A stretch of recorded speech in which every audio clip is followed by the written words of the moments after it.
Alrighty guys, let's get her going. Hope you guys are having a wonderful evening so far, guys. Tonight on we're gonna be playing more yeah. A little bit of late start here. That seems to be relatively normal, the usual. Apparently there's a lot of cheating going on, so we started getting cheat games yesterday. At the end of the stream, like the last hour of games were like full of cheaters for whatever reason. And I thought I was getting targeted, but it looks like a lot of people are getting cheating tonight. Plus 100% for killer. A lot of streamers are getting taken hostage. I don't know why, but apparently there's an influx of cheating right now for some reason. On the weekend. Very weird. Maybe as a camaraderie, the cheaters must stand together to advocate against behavior and implementing better anti-cheat or something. I don't fucking know. Fucking weird shit. We'll see how it goes, guys. Yeah. Definitely gonna be playing some Nemesis, doing some doodly-doos in the background here. In the background, you know, stuff like that. So, let's see. Let's take a look at the tubes, guys. See what's going on there, and go from there.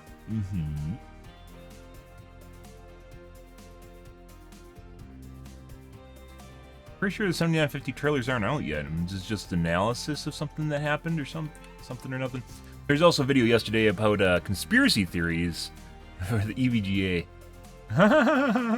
Which I'm sure is going to include, oh my god, the crypto guys are coming out. Like, willfully denying reality does not help. There's a weird subset, guys, of technology and tech tubers, or people in technology in general, that just like deny the existence of crypto and its impact. Despite the fact that NVIDIA got sued because they were understating the impact of crypto mining on its income, and the shareholders found that to be egregious error, so much so that they got sued. So, yeah. Fucking weird. Weird world we live in, guys. Very weird.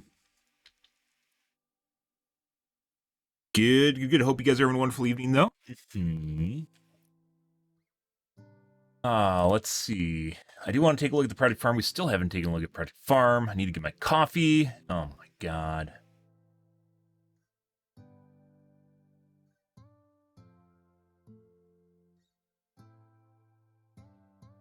Moscow police officer who tortured them? The fuck is going on? I don't know if you guys noticed, but in Russia, they implemented a draft, I believe. Yeah. That's pretty crazy. Chris Fix, how to replace your entire driveway? Buddy. Really a car video, I guess.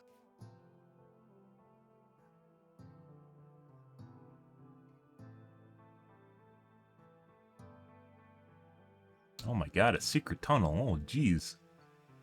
That adds a lot to your resale value of your house. I saw this next-gen ionic thruster.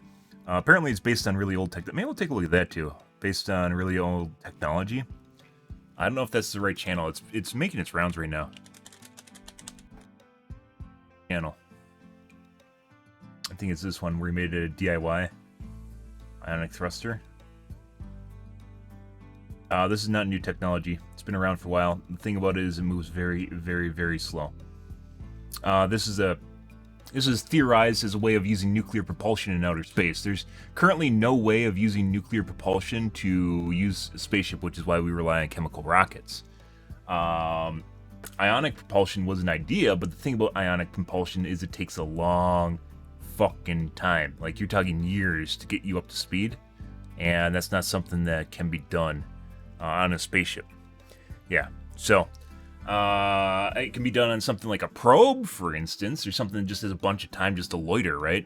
It could be done on probes, just like solar sails are also definitely a thing. If you guys are curious about that, look really cool, and they are a thing. Solar sails are definitely a thing right now. However, they take a really, really, really long time to do anything. Fucking anything. And of course, they're prone to debris, right? Just hitting them, in which space is full of debris. Just takes like one thing to pop a hole in your sail, and then I don't think it would completely fuck it. It's not the same way as it works on Earth, but it'd definitely be a doozy. We'll take a look at this, though. But yeah, ionic thruster is one of the theoretical possible. Well, not theoretical. It's something that could definitely work for nuclear propulsion, but it would take fucking forever. It's one of the reasons that you can't use nuclear propulsion in space. You could use it to power stuff, right? But you could also use solar panels to power stuff, so that's not really a big deal. The propulsion is a big deal, and they can't use ionic thrusters to do it because it takes too long. I'm gonna get my coffee, guys. I'll be right back.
Running out of creamer, guys. Okay, let's take a peek at this. I'm curious because it's making its round and I haven't seen this yet. But it's probably just clickbait. This airflow is resulting from a very special type of thruster using an exotic type of power. You see, the early 1900s saw all forms of high voltage innovation. By the way, this is something that's new, relatively new, where they do, this is actually pretty cool. There's actually stuff like this on YouTube if you're curious about it, where they take old footage from the 1900s and they remaster it with computer algorithms, and they can colorize it. They can colorize it and upscale it and actually make it look really, really good. This actually isn't that great. I've seen better versions of this. Very, very cool stuff if you're curious about that. You see, the early 1900s saw all forms of high voltage innovation. Violet wands were curing sore wrists and crippled knees. Radio was captivating the world, and ignition coils led to a new form of ground transportation. Fast forward to 2018, and MIT took to the skies with an ionic thrust airplane. They beat me to it. Their design was brilliant and included aspects from a decades-old device called an ionic lifter, which we'll talk more about later. But it honestly got me thinking, what is a step beyond the classic ionic lifter design? Jet turbines are an evolution of the propeller, so what is the evolution of ionic thrust? Well, after weeks of routing, sanding, cutting, measuring, grinding, welding, winding, and gluing, here's my attempt to answer that. This is a multi-stage ionic thruster. Unlike a traditional fan or turbine, it doesn't use moving parts to accelerate air. It uses specialized electrodes and a family-friendly 40,000 volts. You could say I'm a fan. Oh!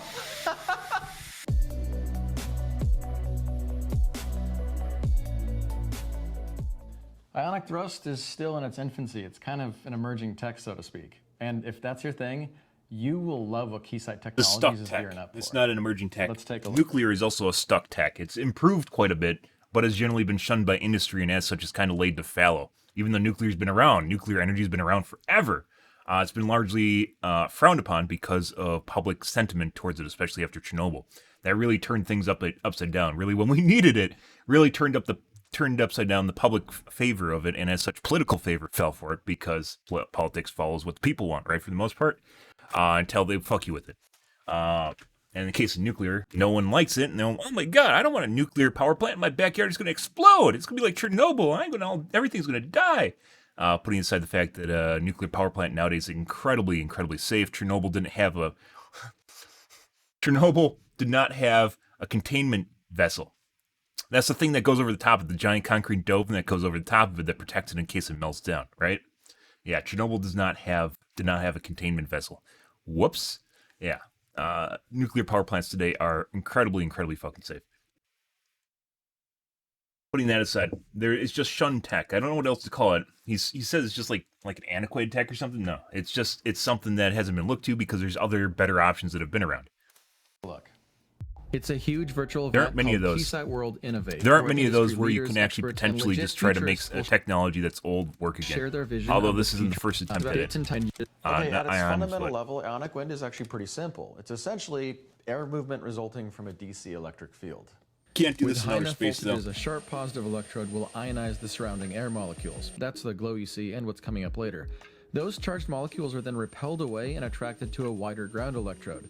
In the process, they bump into other neutral air molecules and end up creating a flow of wind in that dedicated direction called electrohydrodynamic thrust. So this really isn't all that interesting or that important because on Earth we could use, if you're talking about electricity, you could just use a motor and generate thrust that way. You can't do that in outer space, right? You can't generate thrust with a propeller. It doesn't work. It only works when you have atmosphere, which in this case you're competing against turbines. If you're not a schmuck, you just call it ionic wind.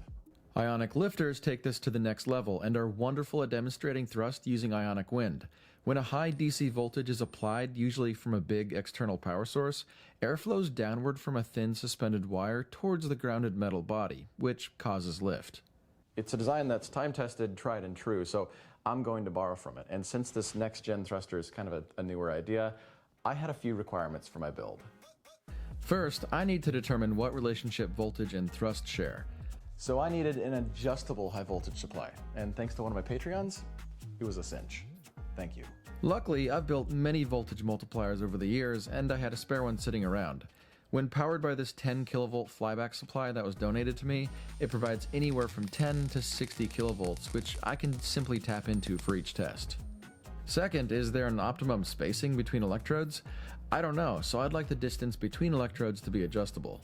And lastly, thrust to weight ratio is super critical if this is ever going to be a feasible idea, so I want to keep this build really light, maybe under a pound, pound and a half.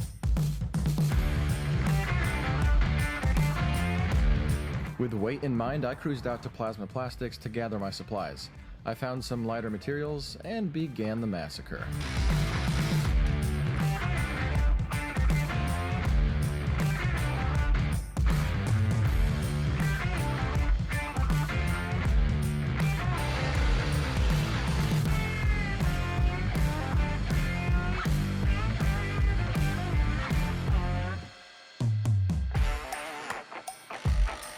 Like Legos.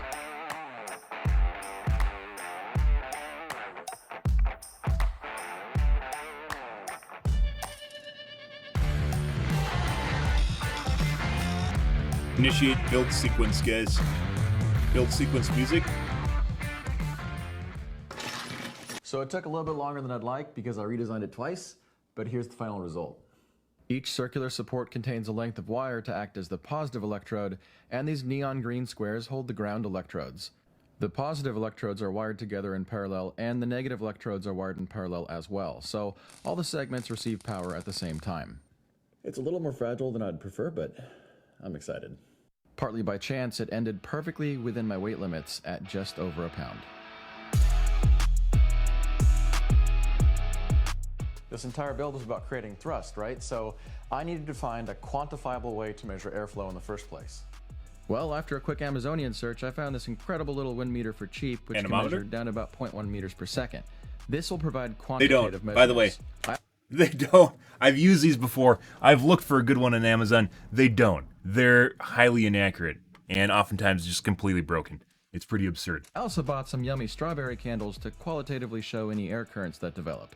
For the upcoming testing, I built this stand that serves a couple of really important purposes. So first of all, it holds everything in place, it stabilizes it, but most importantly, it provides electrical isolation from whatever surface it's being tested on. To start out, I set spacing randomly at 1.5 inches, making sure that all sections were identical, and selected a random voltage of 20 kilovolts. Here goes nothing.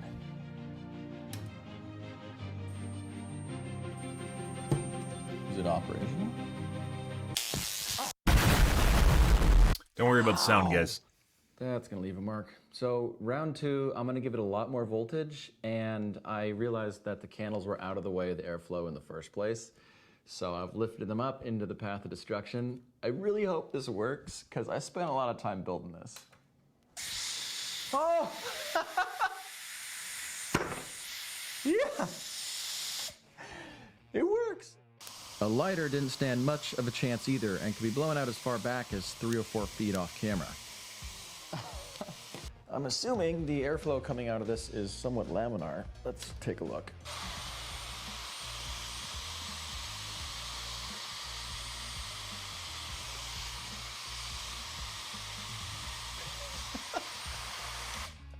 That's so cool.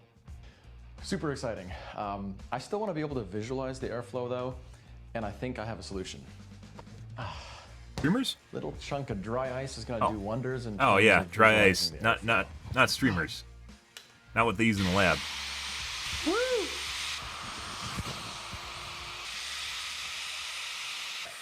Converging inward.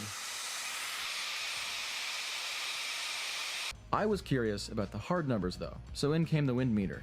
I started spacing at 1 inch and tapped the third stage from the multiplier, providing 33 kilovolts. As you can see, this led to a velocity of 1.6 meters a second. Next, I selected one stage higher on the multiplier, providing 45 kilovolts. This led to an increase in velocity up to 1.9 meters per second. I then selected a higher stage, providing 56 kilovolts, and fire hosed that baby. With that change, it broke 2 meters a second. Finally, I tapped into the highest voltage I was willing to test at 66 kilovolts and crossed my fingers. This also led to an identical wind velocity of 2 meters a second.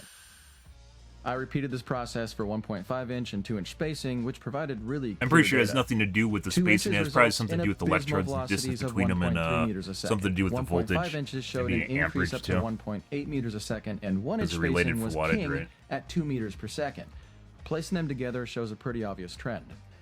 Up to this point, I've just used uniform spacing. So what about staggered spacing? I've got it set up with 1.5 inches in the front, 1.25 inches in the middle. But that requires and more work 1 inch than just spacing moving stuff around in the in grid. back. Let's try that.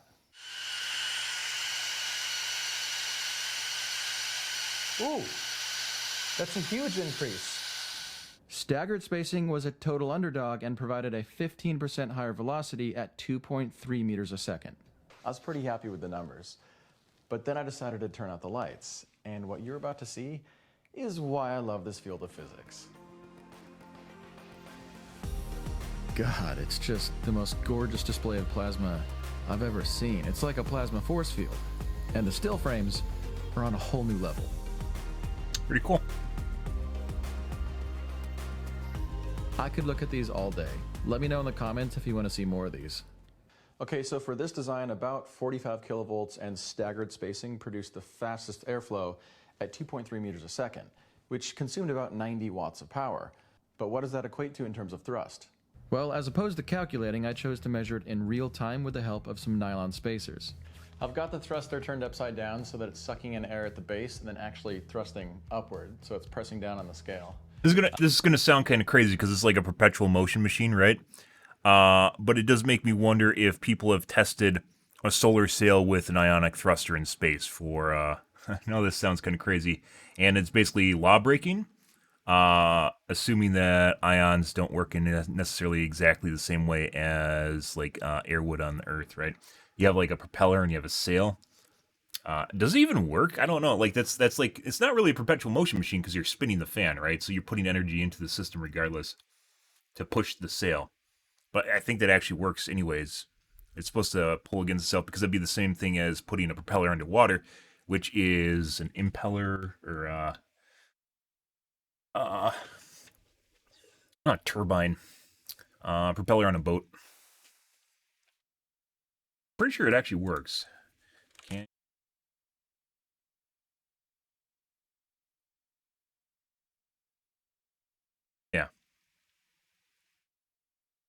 And it's just basically a shittier version. That's not a perpetual motion machine, by the way. It's a shittier version of just putting the propeller in the water and using the water to push.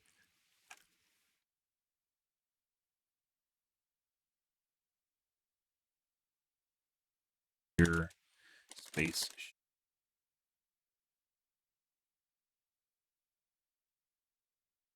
Propulsion, Project Orion.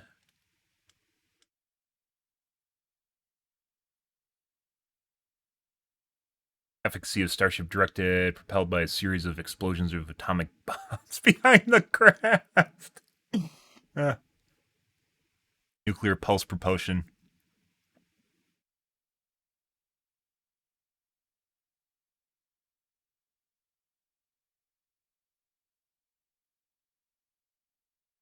The project was eventually abandoned for multiple reasons, including the partial test ban treaty. That's unfortunate. which banned nuclear explosion in space over concerns of nuclear fallout. I don't know why you'd end up with nuclear fallout in space. That's kind of weird, right? I guess it would technically come down to Earth, but I'm pretty sure the stratosphere would protect Earth from any sort of radiation from a nuclear explosion in space. That's something that really should be tested. Once again, there's a lot of weird laws and stuff haven't been updated in the U.S. in forever, and it's just like old legislation, old reasons that don't really exist anymore. I think a lot of people would be curious on whether or not you could maintain nuclear propulsion in space, multiple governments and people, right? Organizations.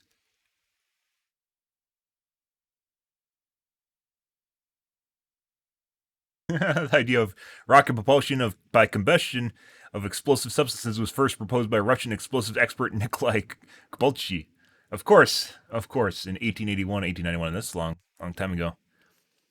The ideas were developed independently by German engineer Hermann Ganswind. Ganswind.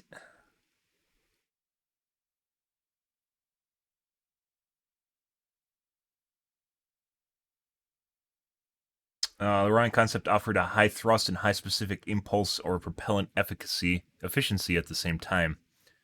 Unprecedented extreme power requirements for doing so would be met by nuclear explosions of such power relative to the vehicle's mass as to be survived only by using external detonations without attempting to contain them in internal structure.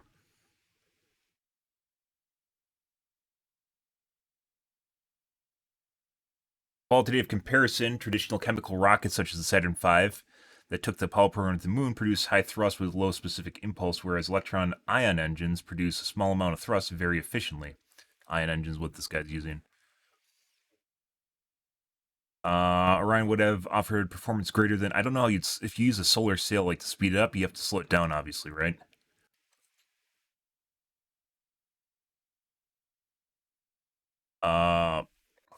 Orion would have offered performance greater than the most advanced conventional or nuclear rocket engines then under consideration. Supporters of Project Orion felt that it had potential for cheap interplanetary travel, but it lost political approval, just like nuclear energy, over concern about fallout from its propulsion. Jesus Christ.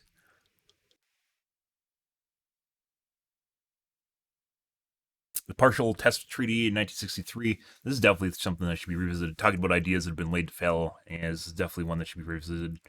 I didn't know the nuclear treaty is what took it out. I thought they ran into a scenario where it's too slow. I was pretty sure it's because it's too slow. But ion propulsion is a little bit different than what this is suggested as, which is exploding nuclear bombs in space to push the spacecraft. That's insane. Considering thermal power dissipation, the principle of external nuclear pulse propulsion to maximize survivable powers remain common among serious concepts for interstellar flight without external power beaming and for very high performance interplanetary flights.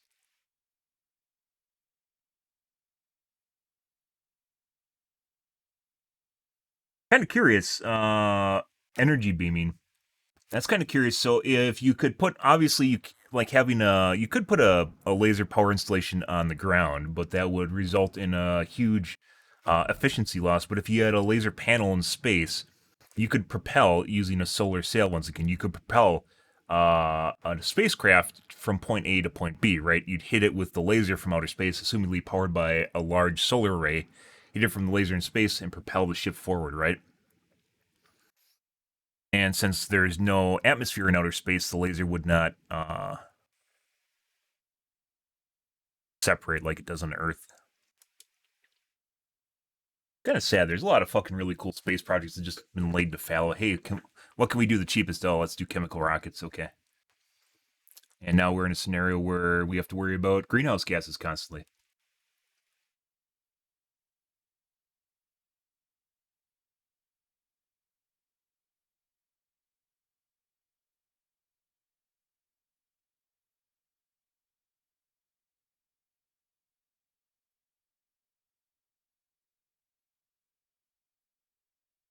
Such later proposals have tended to modify the basic principle by envisioning equipment driving detonation of much smaller fission or fusion pellets, in contrast to Project Orion's larger nuclear pulse units, full nuclear bombs.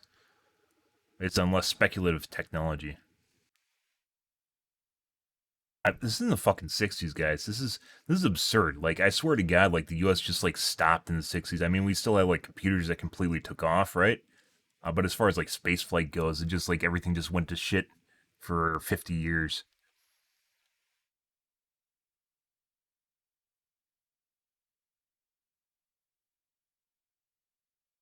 They're contemplating it as a spaceship for Mars.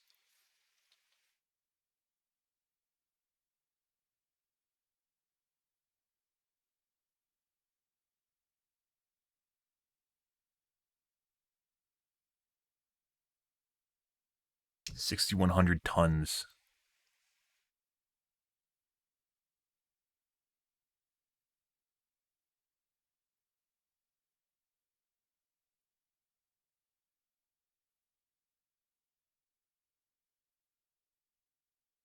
Christ. 1958. In late 1958 to 1959, it was realized the smallest practical vehicle would be determined by the smallest achievable bomb yield. Use of 0.03 kiloton. Bombs would give mass of 880 tons.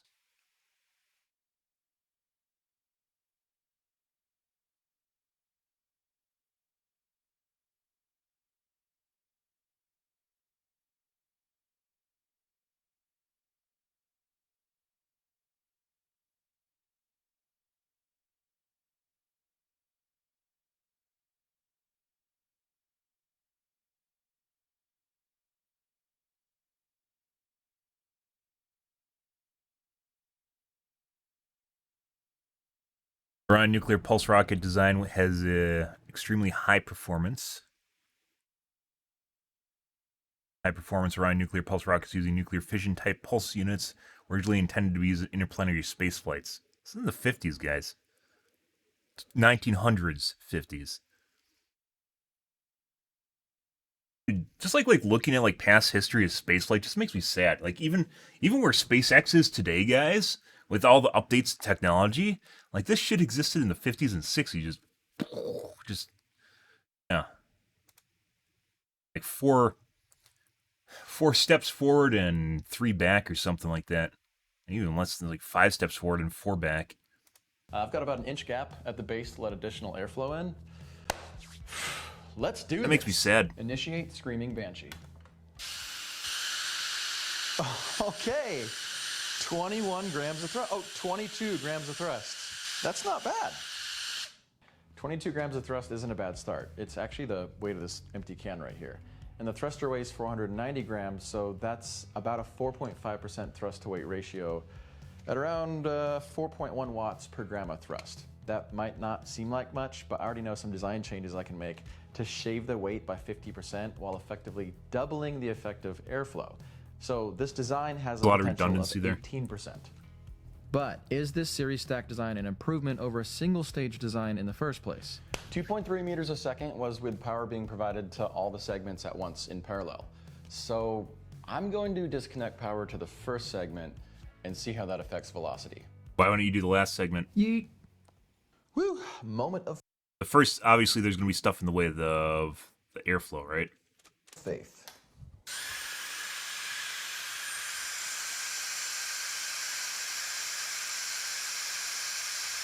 After disconnecting various stages, I found the answer is yes.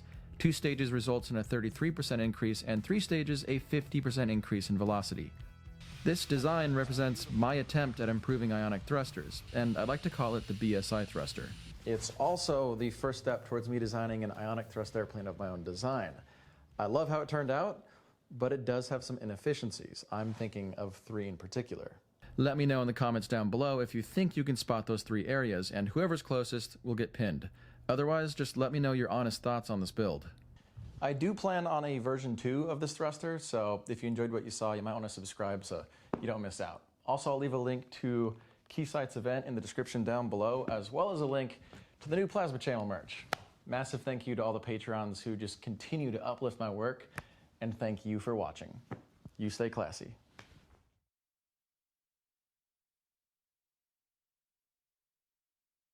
Ducted design. It actually seems very directional.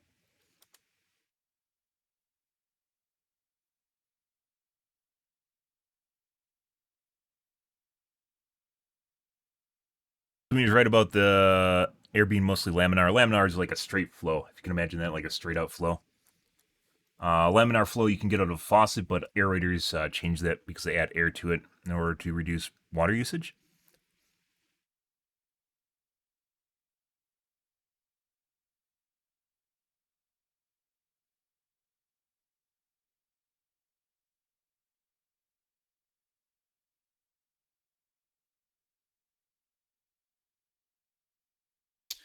Well, I think it's official. We're in the new age of an inventor, and no. It's just a YouTuber and just using an old concept and revitalizing it so people look at it. It looks really cool because it does look really fucking cool. But there's reasons people are using turbines now instead of ion thruster. But it could also be that maybe the technology hasn't seen enough R&D, right? Because they just threw it out.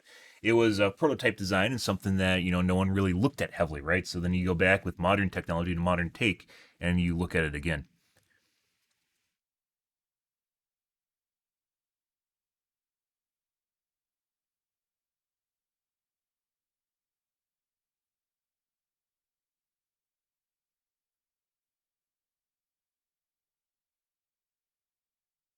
Cool stuff. In Orion spacecraft. Oh my god. What's fucking happened to us, guys?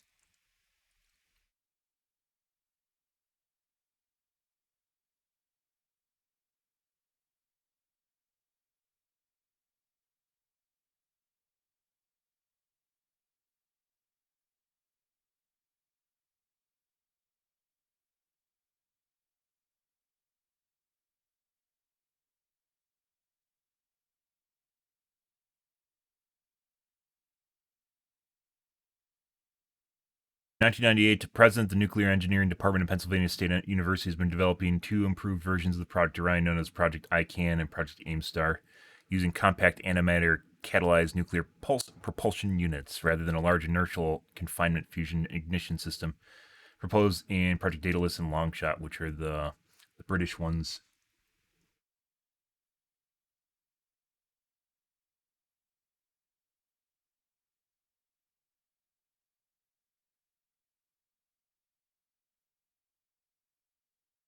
'50s, guys. Late 50s, early 60s.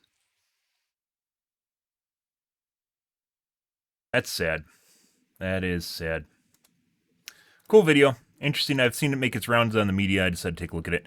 Let's take a look at... We got a little bit of time here. Let's take a look at... overclocking, maybe? I don't know. I do want to take a look at Project Farm, too. We've been putting off Project Farm. We're going to take a look at Project Farm, guys. It's been about a year since we tested demolition blades, but what about regular circular saw blades? There's a huge difference in cost ranging from $5 to well over $20.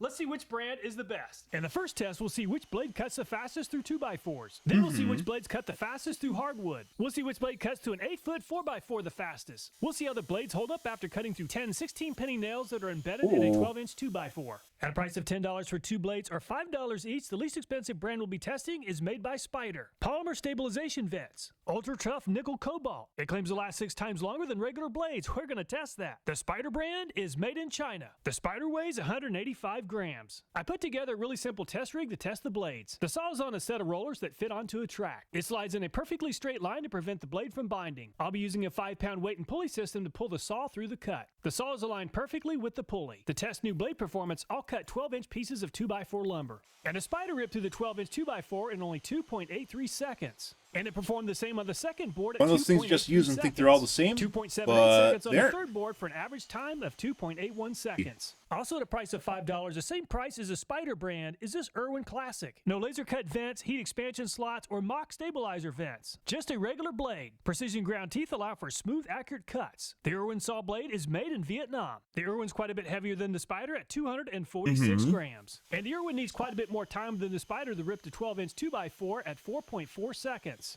The Irwin performed about the same on the second board at 4.3 seconds. 4.3 seconds again on the third board for an average time of 4.33 seconds, which is about a second and a half longer than the Spyder. At a budget price of only $7, is this mastic what really matters is reliability, which is going to get to too. Reduced blade warp. It claims to have tougher tungsten carbide tips for longer cutting life than other blades. It has an anti-kickback shoulder for safety reasons. The mastic brand is made in China. The mastic's the heaviest yet at 274 grams. The mastic is even slower than the Irwin on the first board at 4.92 seconds. And the mastic lost half a second on the second board at 5.42 seconds. The mastic slowed down even more in the third cut to 5.98 seconds, so the blade is slowing down as it's getting hot. At a price of $8 is this Craftsman brand. Expansion and body slots allow the blade to run cooler, reduce blade flexing and binding. The blade has a thin curve design for smooth cuts. High-performance Craftsman saw blade features construction-grade carbide for durability and long life. The Craftsman brand is made in Vietnam. The Craftsman weighs 207 grams. The Craftsman is even faster than the Irwin and the Mastic at 3.44 seconds on the first pass. Nearly the same speed for the Craftsman on the second pass at 3.49 seconds. And the Craftsman moves into the second place behind the Spider on the third pass at 3.39 seconds. So very consistent results. At a price of $9 is this Ryobi brand. Thin kerf design for quick and clean cuts. Ideal for hardwood, softwood, plywood, and other lumber. There's no information on the blade regarding where the blade is manufactured. The Ryobi weighs 194 grams. And the Ryobi made the fastest cut yet at only 2.57 seconds.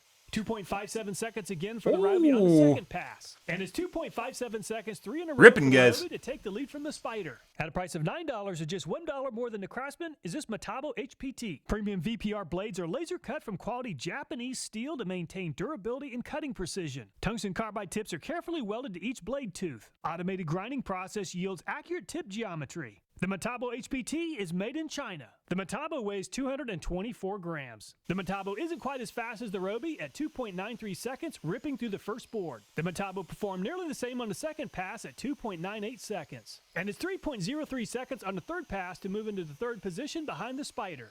There are 6 different brands that cost right at $10. The first of those is the Bosch Edge. The Bosch brand claims their blades start sharp, stay sharp, and resist impact damage for a long life. Competitive. We're going to test that. Designed for tough construction jobs because they are engineered with brute carbide. Upgraded C3-C4 micrograin carbide formulation for increased impact resistance. The Bosch is made in China. The Bosch is pretty light at 197 grams. And the Bosch seems unbeatable at only 2.42 seconds on the first pass. And it's 2.42 seconds again for the Bosch on the second pass. And it's 2.32 seconds on the third pass to take the lead from the Ryobi. Very impressive.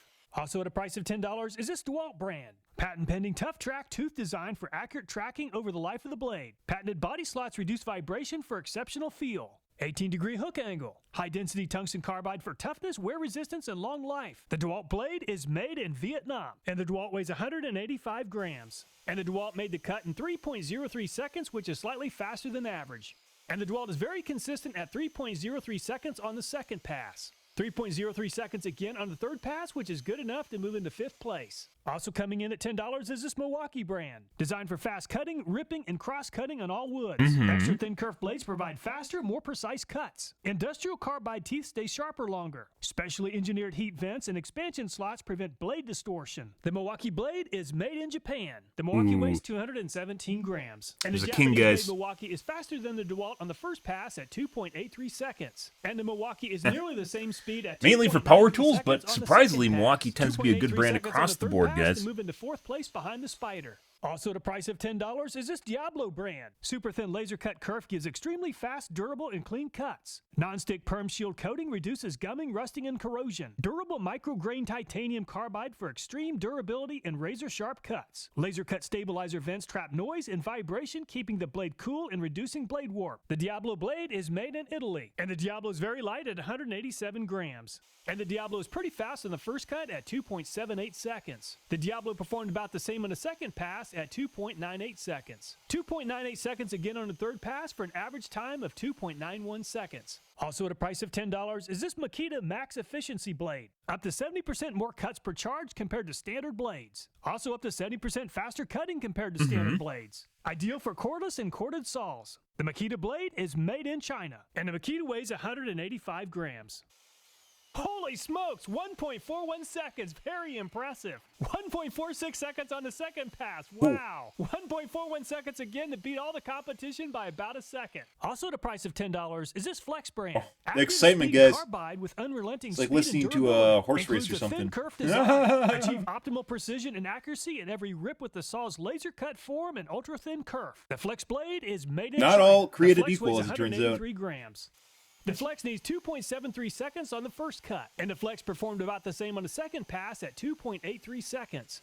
2.83 seconds on the third pass for a 3-cut average of 2.78 seconds. At a price of $14 is this Norski brand. Radical bidirectional tooth profile doubles the cutting life. Specially designed for ripping and cross-cutting dimensional Oh, so you can turn it C3 around? Micrograin carbide tips precision sharpened on all sides. boy. Manufactured from Japanese tool steel for true and straight cuts. The Norski is made in China. And the Norski is the lightest yet at only 154 grams. If you're using a cordless saw, the Norski is going to eat up some batteries at 5.16 seconds on the first pass. And the Norski needed a little bit longer at 5.87 seconds to make the second cut, which is about the same speed as the Mastic. And it's 5.35 seconds on the third pass for a 3-cut average of 5.35 seconds, which is slightly faster than the Mastic. At a price of $17 is this Skill brand. Lasts up to 60 times longer than steel blades. Expansion slots to ensure blade runs straight and true. Clear anti-stick coating to resist friction, heat, and binding. The Skill brand is made in China. And the Skill is a pretty heavy blade at 249 grams. The Skill is a pretty heavy blade and it made the first cut in 3.79 seconds, which is a little bit slower than average. And the Skill performed the same on the second pass at 3.79 seconds. 3.79 seconds on the third pass, so the Makita holds on to the lead. And the most expensive blade we'll be testing it's like built with magic. The fuck is that shit? Falconwald. Perfect for wood with nails, aluminum, and plastics. All the other blades have 24 teeth. The Falconwald has 20. It claims to have 100% fast cut. Robust cutting surfaces made of carbide to ensure long. At a price of $10 is this Makita Max Efficiency blade. Up to 70% more cuts per charge compared to standard blades. Also up to 70% faster cutting compared to standard blades. Ideal for cordless and must have something to do with the tooth design. Because otherwise it doesn't look that much different than normal blades, like the scooped. The scooped design must help with chip removal. Corded saws. The Makita blade is made in China, and the Makita weighs 185 grams. Holy smokes! 1 point Germany and made in China. And the Falconwald is by far the heaviest yet at 335 grams. The Falconwald is slower than average at 4.05 seconds on the first cut. And the Falconwald slowed down by 0.3 of a second on the second pass at 4.35 seconds. That's a pretty noticeable difference. We aren't talking like 10% here. Third pass and appears to be slowing as it's heating up from use. So the Makita completely dominated the competition with a 3-cut for $10. That's pretty insane. It's not even like a $40 blade or something. Like the price is weirdly enough, guys. Like when you talk about tools, sometimes the price doesn't even have really any meaning. You think you're going to spend more money and get a better tool, and that's not necessarily the case. Bosch needed almost a second longer at 2.39 seconds, Ryobi 2.57, Flex 2.78, and Spider 2.81 seconds. A big thank you to my friend Jared for supplying an oak 2x4, which he milled using a sawmill. A 1-foot section of the 2x4 we just cut weighs 411 grams. And the oak weighs more than twice as much as the 2x4. Let's see how long it takes to drive in a deck screw into the soft 2x4. 1.06 seconds. Over 3 times as long for the oak, 3.23 seconds. Most of the blades delivered very consistent cut times in the first round, so let's just make one pass on this round. And the Spider ripped through the oak in only 3.44 seconds, or about 0.6 of a second longer than the softwood. And the Irwin made the cut in 4.71 seconds, or about 1.5 seconds longer than the Spider. And the Mastic really struggled, needing about 1.5 seconds longer than cutting through the softwood. 6.94 seconds to make the cut. The Craftsman slowed down by a full second to 4.45 seconds, which is good enough to move into second place behind the Spider. The Hardwood slowed the Ryobi by 1.5 seconds to 3.95 seconds to move into second place behind the Spider. Just like oak the Ryobi, obviously being very expensive. The Metabo by about 1.5 seconds to finish the cut in 4.5 seconds. And the Bosch slowed by 1.4 seconds, cutting through the oak, making the cut in 3.79 seconds. The DeWalt slowed by less than a second, making the cut in 3.89 seconds to move into third place behind the Bosch. And the Milwaukee performed the same as the DeWalt at 3.89 seconds for a 2-way tie for third place. The Diablo slowed by 1.2 seconds to make the cut in 4.15 seconds, which is a little bit faster than average. 2.17 seconds for the Makita, very impressive. And the Flex slowed by less than a second to 3.69 seconds to move into third place behind the Spider. And the Norski slowed down by 0.6 of a second to make the cut in 5.92 seconds, or about 2 seconds longer than average. And the Skill needed an extra 1.5 seconds to rip through the oak at 5.31 seconds, which is a little bit faster than the Norski. And the Falconwald needed over 3 seconds longer to make the cut at 7.86 seconds. So the Falconwald moves into last place behind the Mastic. So once again, the Makita dominated the competition by ripping through the oak in only 2.17 seconds. It has to be the tooth design. The very affordable the curved teeth.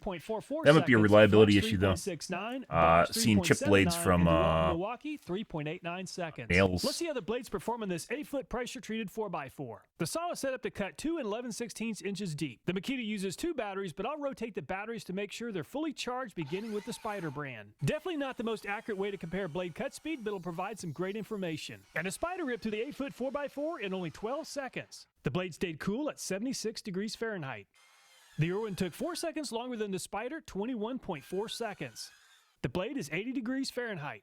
The Mastic is a lot slower than the Spider and the Irwin at 26 seconds. The blade is 80 degrees Fahrenheit. And the Craftsman is the second fastest blade yet at 13 seconds.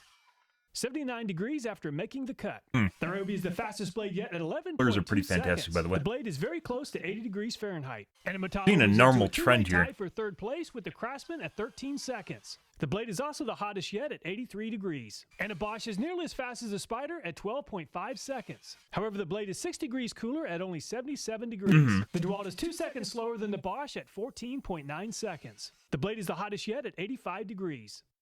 And the Milwaukee is a little bit slower than the DeWalt at 16.4 seconds. The blade temperature is very close to 84 degrees. The Diablo is quite a bit faster than most of the other brands at 13.4 seconds. The blade temperature is 83 degrees. And the Makita made this look way too easy at only 7.4 seconds. Very impressive. 82 degrees after making the cut. And the Flex just moved into second place at 10.9 seconds. The blade stayed cool at 78 degrees. The Norski is slower than most of the other brands at 16.6 seconds. 81 degrees for the Norski. The Skill is the second slowest blade yet at 20.8 seconds. The blade kept its cool at 77 degrees. And the Falcon Wald is a little bit slower than the Skill at 25.2 seconds. And the Falcon Wald is pretty warm at 85 degrees. So once again, the Makita came out on top at only 7.4 seconds. Not even close. Second at 10.9 Not even close for price. 11.2. Dude, their sales are going to fucking explode after this. And they're going to wonder why. Started out at around 60 degrees. A lot of people watch this channel, which is weird, right? Like you're like, hey, who's going to watch reviews? I watch reviews and I'm a geek. Also because I've done contracting in the past, but putting that aside, I'm a geek, you know, and there's a lot of people that watch this channel because it's like Consumer Reports. Dude, their sales are going to explode. Skill performed nearly the same at 77, Flex 78, unless they fuck up in the the reliability test here. Definitely not the best pick if you want a really smooth cut. While it's highly subjective, I went ahead and compared the smoothness of the cut for each brand, and the Spider, Bosch, Makita, Metabo, and DeWalt performed the best with the rating of 1. Most of the probably other has a lot to do with quick chip removal. If your luck is as good as mine, it won't take long before the blade comes in contact with the nail. So let's go ahead and cut through 10 16-penny nails that are embedded in a 12-inch 2x4. And the Spider ripped through the 10 nails and board in only 3.39 seconds. Let's cut through a board that doesn't have nails and see how much it hurt the blade. 3.13 seconds or 11% longer before experiencing damage from the nails. And the Spider lost 2 teeth and the rest of the teeth are still in pretty good shape. The Irwin really struggled to cut through the nails and the board, finally making the cut in 38 seconds. And the Irwin needed 33 seconds to make the cut through a clean 2x4. Unfortunately, all 24 of the Irwin's carbide teeth came out from impacting the nails. And the Mastic cut through the wood and the nails in 10.29 seconds. That's like a complete failure. Really hurt the performance of the Mastic, 9.5 seconds. The Mastic didn't lose any teeth, but it did experience quite a bit of dulling. The Craftsman needed 5.98 seconds to make the cut. I wonder how the Makita is going to do. 41% longer to make if the the cut. Teeth are more fragile. 4.86 seconds. Was it the DeWalt? Teeth are still in pretty good condition with some minor chipping. And the Ryobi made pretty quick work of the wood and the nails at 4.7 normal seconds. teeth, and they just all fell And out. the Ryobi moves into second place behind the Spider, cutting through the clean wood at 3.49 seconds. No missing teeth, only minor damage. And the Metabo cut through the wood and the nails in 5.67 seconds. After experiencing damage from the nail, the Metabo needed 112% longer to make the cut, 6.33 seconds. And the teeth experienced a lot of small chips. But not missing. Before hitting the nails, the Bosch was a very fast blade, but it experienced a lot of damage, 8.16 seconds. Compared to the new blade, the Bosch needed 271% longer to make the cut, 8.87 seconds. Almost 3 times as long. Experienced a lot of small chips. The DeWalt performed better than average, cutting through the wood and the nails in 5.06 seconds. And the DeWalt held up really well and cut through the clean 2x4 in only 3.59 seconds. There's very little damage to the DeWalt blade. The Milwaukee made quick work of cutting through the nails in only 3.39 seconds. And the Milwaukee is nearly as fast as the DeWalt at 3.89 seconds. There's very little damage to the Milwaukee. And the Diablo made the fastest cut through the nails yet at 3.13 seconds. And the Diablo needed 25% longer after hitting the nails, 3.64 seconds. The Diablo's teeth are still in pretty good shape. The Makita lost a lot of speed from the nail damage, 4.3 seconds. And the Makita took 319% longer to make the cut, 5.98 seconds. The Makita lost 2 teeth and has quite a bit of dulling. The Flex made the fastest cut yet through the nails at only 2.93 seconds. It's like a F1 car. High performance, but the moment it hits a nail, it's just done. 4.4 seconds. No missing teeth, only minor damage. The Norski cut through the nail embedded wood in 4.6 seconds. And the Norski needed 38% longer than new, making the cut through the 2x4 in 7.4 seconds. Since the Norski is the only blade that's bidirectional, let's run the blade in the other direction to see how it performs. Unfortunately, the blade took even longer to make the cut, 11.35 seconds. And both the leading and the trailing teeth on the Norski experienced quite a bit of damage from the nails.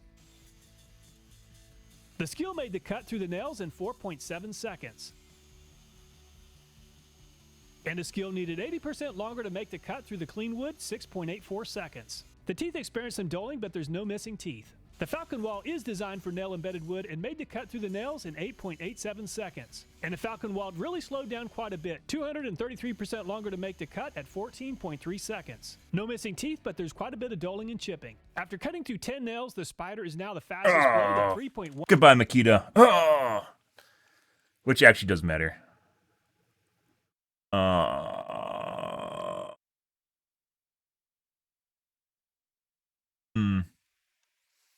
So even though the Makita dominates things, really got shit on in the nail. Although there was a lot of nails, so 1.3 seconds. The Ryobi is the I don't know how much that would matter, 3.49, but it would DeWalt matter, obviously. 3.59, Diablo 3.64, and Milwaukee 3.89 seconds. Another way to look at blade durability is to consider how much more time the blades needed to cut through wood after hitting the nails compared to new. And the Spider only showed an 11.26% increase in time. DeWalt 18.5%, Diablo 24.9, Ryobi 35.8, and Milwaukee 35.9%. When it comes to a circular saw blade, I really like to have a fast-cutting blade. And for me, that makes the Makita the best choice, especially for a cordless saw. However, if you think you might get into some nails, there are definitely some better options out there. I really like the Milwaukee, DeWalt, Diablo, and the Ryobi. Those are very good as far as durability, but for a cordless saw, they will use up the batteries a little bit faster than the Makita. If you're able to buy the Spider blade for around $5 or $6, it definitely seems like the best value. It cuts fast, and it can take a little bit of abuse and still hold up just fine. Going back to cutting speed, I really like the Flex as well as the Bosch. They cut very fast, but they don't hold up too well when it comes to coming in contact with nails. All the videos in this channel, including this one, are viewer suggested. So if you have a video idea, I hope you'll take time to leave a comment. Thanks so much for watching. Please take care, and I look forward to next time.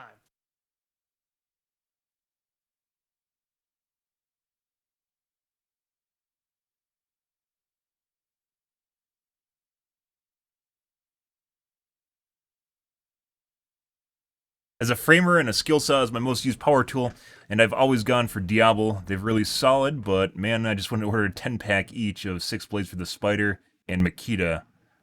Keep one saw dedicated for clean wood and another for demo. Thanks for the work in making the world a better place. All your work helping make a... Thanks for all your work in helping us make better, more informed decisions. There you go. I don't know why that's hard to read.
Besides doing relatively poorly in nails, it seems like it completely ripped up the competition.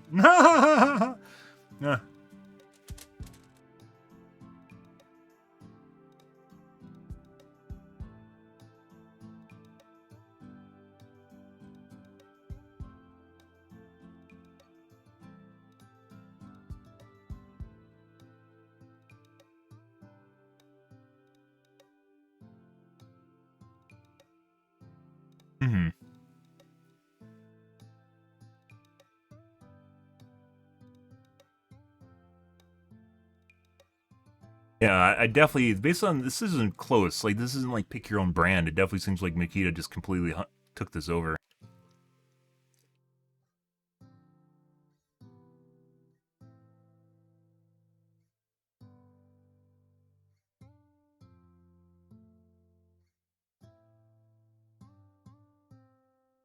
Crazy couple. Can't get a little card by hovering names? I thought you could on YouTube.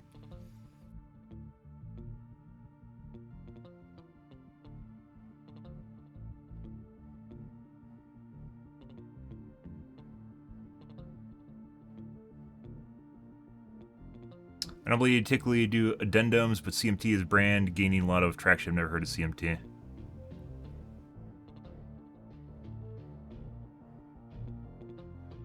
Probably someone that is from CMT. It's like, hey, why aren't we in this review? I think we could do well. Testing which you wash your fluid would be a pretty awesome video idea. Yes, that would be, actually. Yeah, that would be.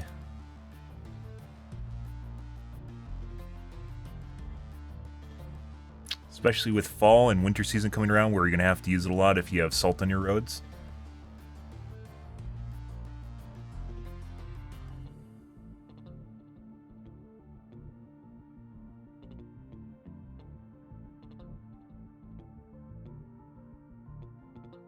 Ceramic coating, Rain-X.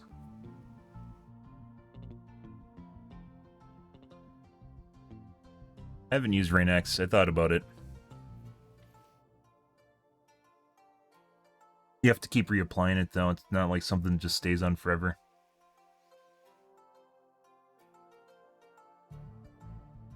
I put a circular saw blade on my string tripper and cut through 6-inch brush like a hot knife through butter. That's crazy. That's scary. Crazy as in scary. Okay, good stuff, guys. All right, we're going to do our uploads here. We're going to move along. We'll save our Gamer Nexus videos for tomorrow. Okay. Let's take a look at the uploads.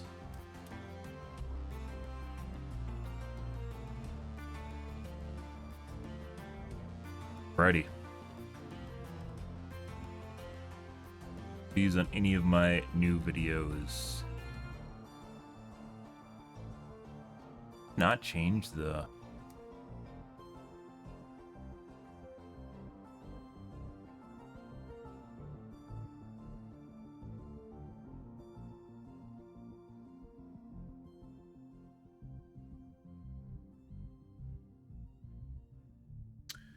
You should cheat then. Talk about cheating.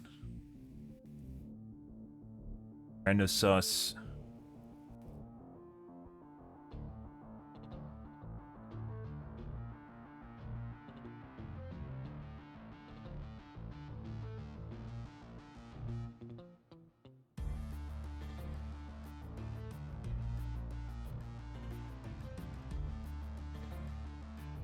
This is September 23rd.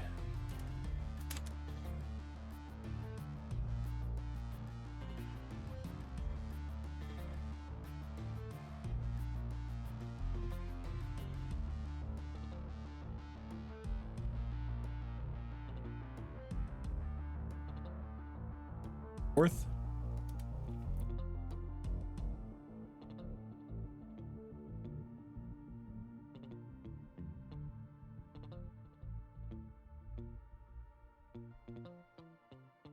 September 24th. Probably gonna get a lot of cheating tonight, guys. We'll see.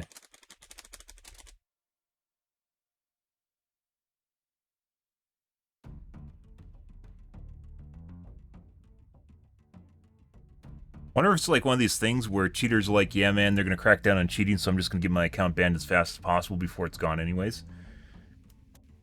Kind of feels that way. Okay, I'm gonna take a piss, guys. I will be right back. One moment.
Alrighty, guys.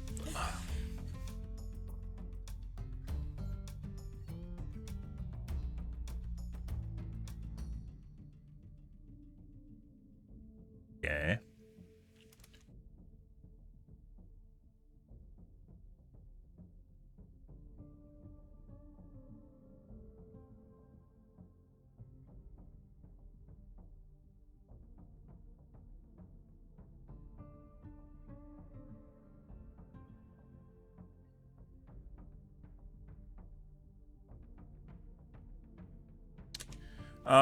We're questioning in 2030 doing some hot stuff for $20 a month.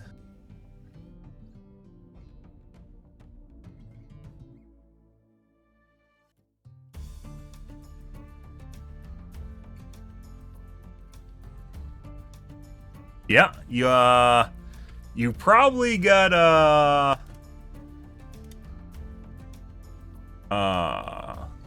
grandfathered in somehow. Like they're changing stuff and they missed you. A database error. Yeah. Your porn website, I'm guessing? Good for you. $29 a month. That's a lot to spend on porn. Pornhub's free.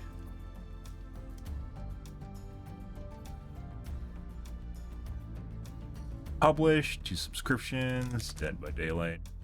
We aren't going to publish full streams to my subscribers. I didn't know you could do that. That's good.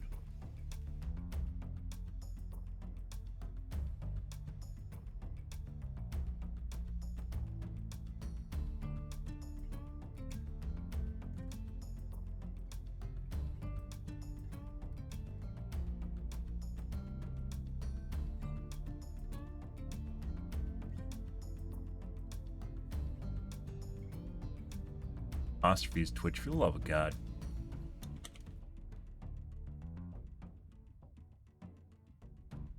It's done.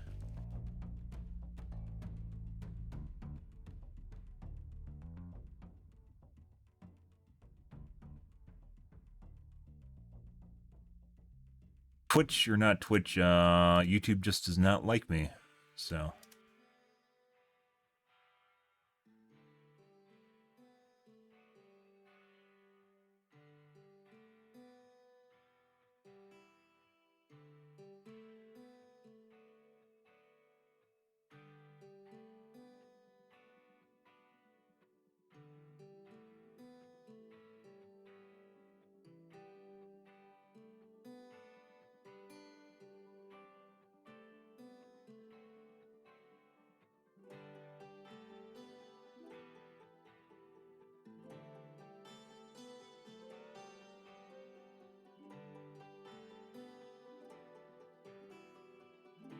By the way, I had to add the English tag back to my channel because apparently you can't search by language anymore on Twitch. You have to use it as a tag for whatever fucking reason, even though I have to set it in my videos.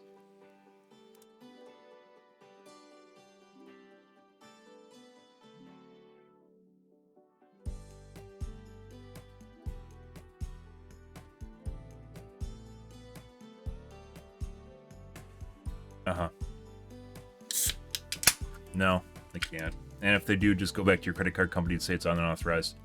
Say it's an unauthorized charge because it's not. I don't know what credit card companies are like over there, but when you use a credit card company like MasterCard, Visa, Discover, American Express, they offer you some level of protection against shit like that. So if it's a bank and you use a debit card, on the other hand, maybe you can't do that, but I'm pretty sure you could still dispute the transaction. So I wouldn't worry about it. But in the US, you could definitely dispute that, and they would side with you for sure. They can't just go, nuh-uh, we're supposed to charge you. That's their fault for not charging you, not yours. Try, though.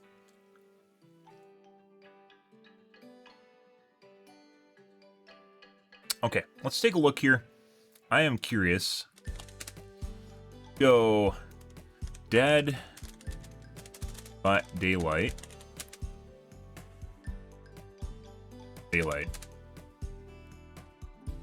Am I on the list here? We'll sort by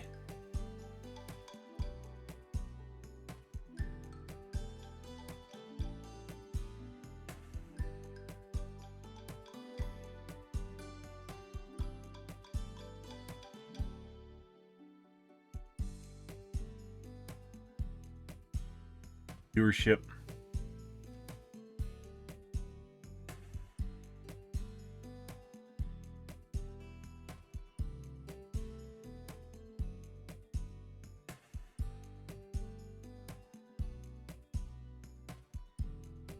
Not viewership, date.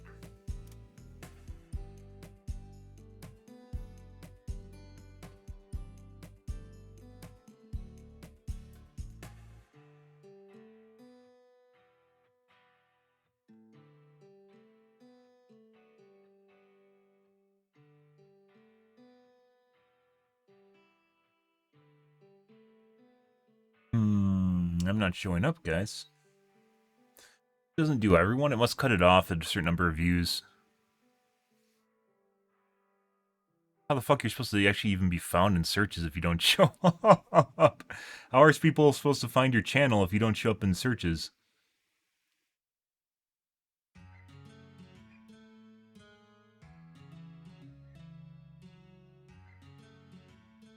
Yeah.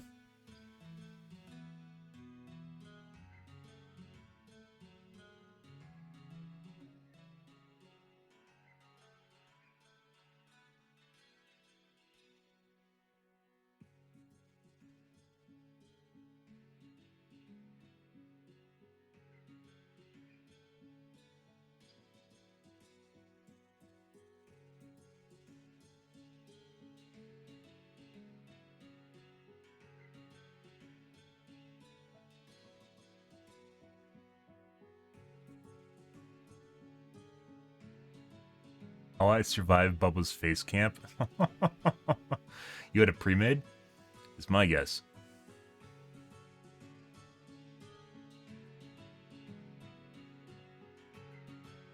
Can you even find me if you type in my name? Yeah. 2 views. And then Skirms box up when you typed in my name.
See if that generates any visibility in any way, shape, or form.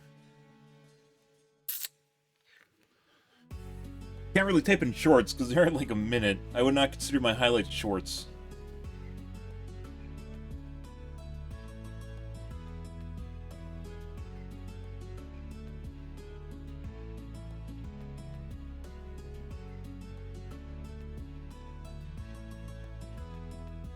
I think it was Slane that said that you can advertise through YouTube too.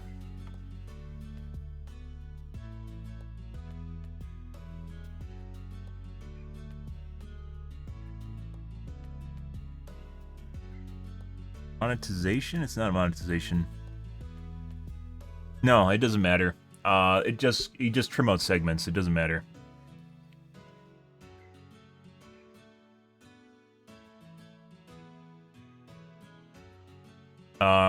Copyright strikes are different than copyright claims. Copyright claims, they just do stuff to your videos, and then you just, like in the case of when we watched John Oliver, I just trim it out. That means it just removes that segment from the video and then people can't watch it.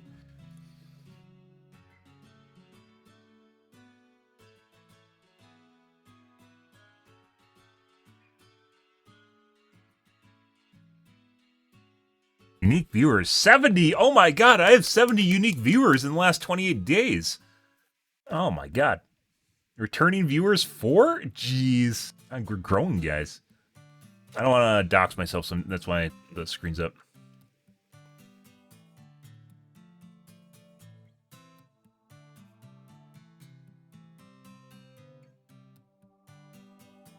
There's a way to advertise here. Where the fuck was that? It's like an advertising campaign.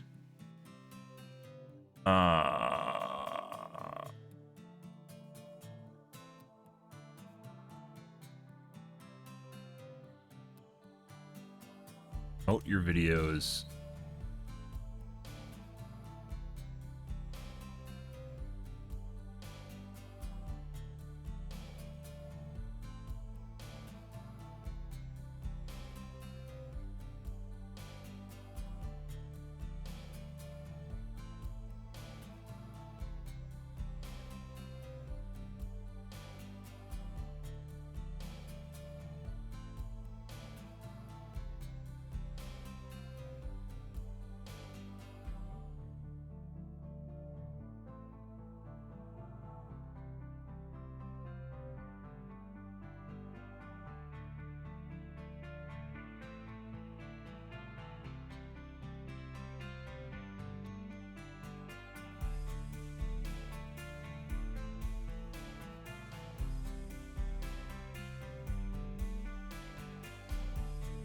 A paid YouTube campaign.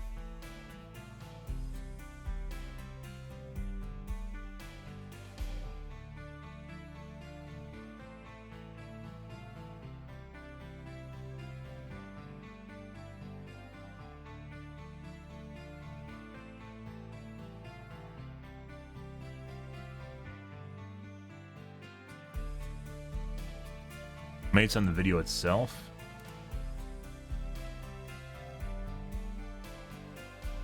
Have full search in? Yeah. Dead by Daylight doesn't, though, for some reason. Let's see. Promotion thing here somewhere. Where the fuck is it?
Maybe I don't have it because I'm too small of a tuber?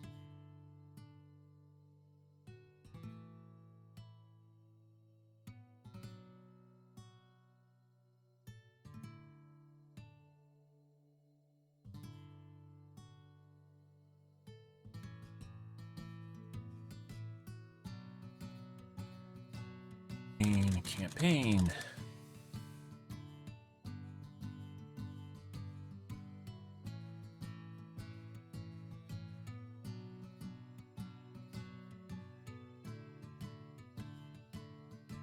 I don't think it shouldn't matter.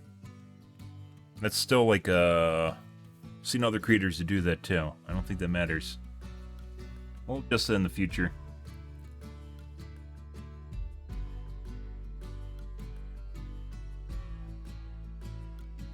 It shouldn't matter if it's in parentheses or not. Brackets, not parentheses. Might be a thing though. I kind of doubt that.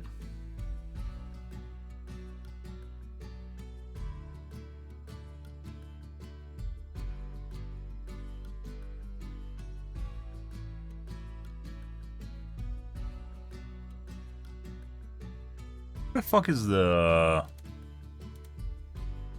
Definitely somewhere where you can start a campaign. I've been to it. I've seen it. Where the fuck did it go?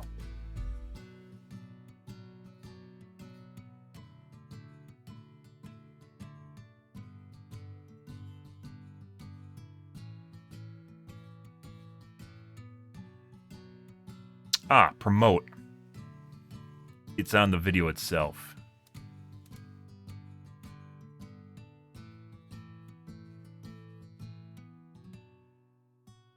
Supposed to open a link and then it doesn't. What the fuck?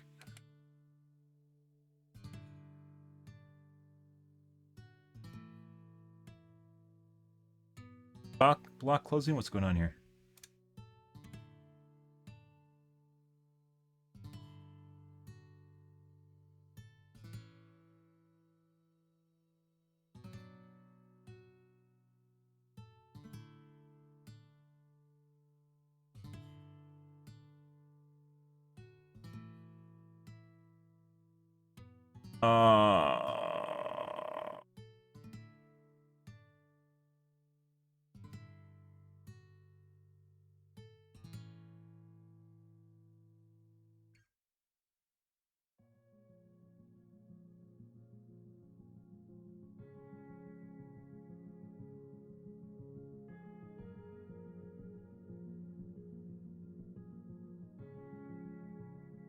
Hmm.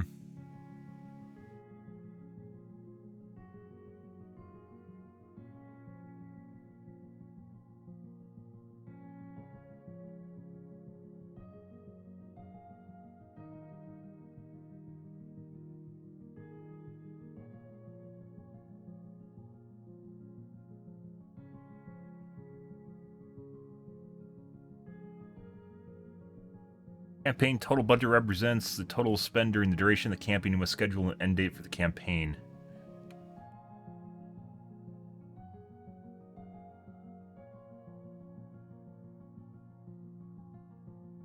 Cost per view.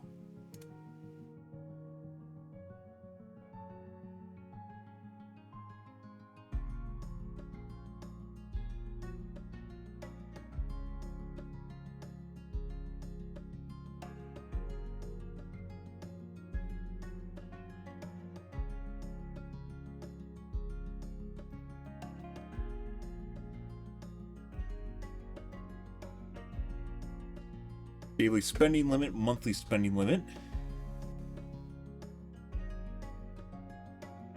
That's actually manageable in terms of money.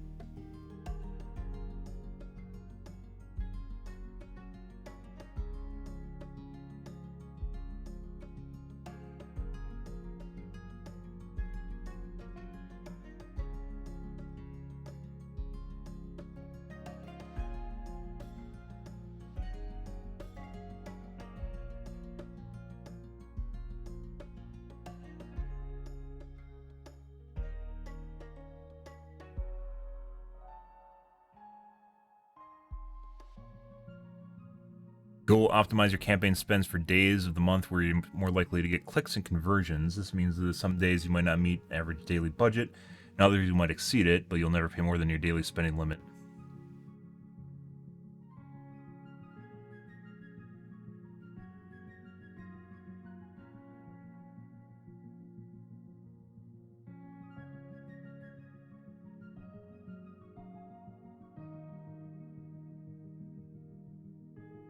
Multiple ad campaigns. You can't just do it for your channel, you have to do it per video.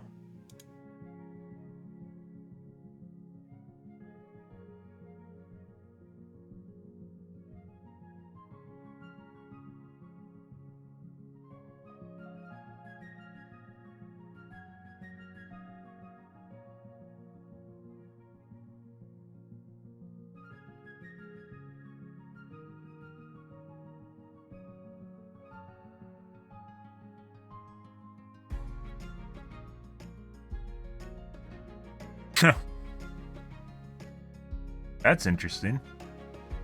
Target demographics.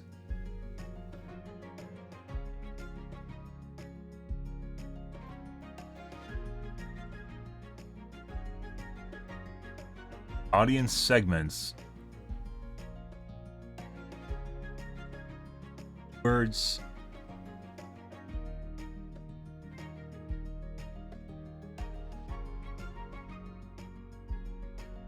Topics, placement.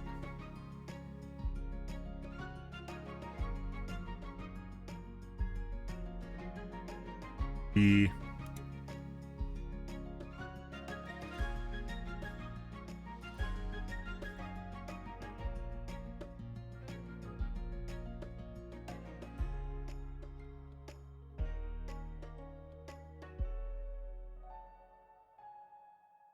and how many times that ads in this campaign can be shown to the same user.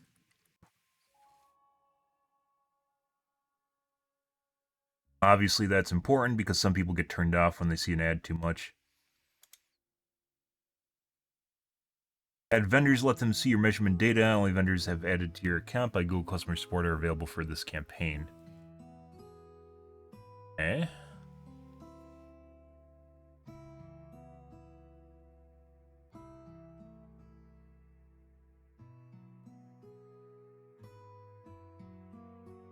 So this is more important if you're actually marketing something in the US, which I wouldn't be. Everyone. Language your customers speak. Mainly English.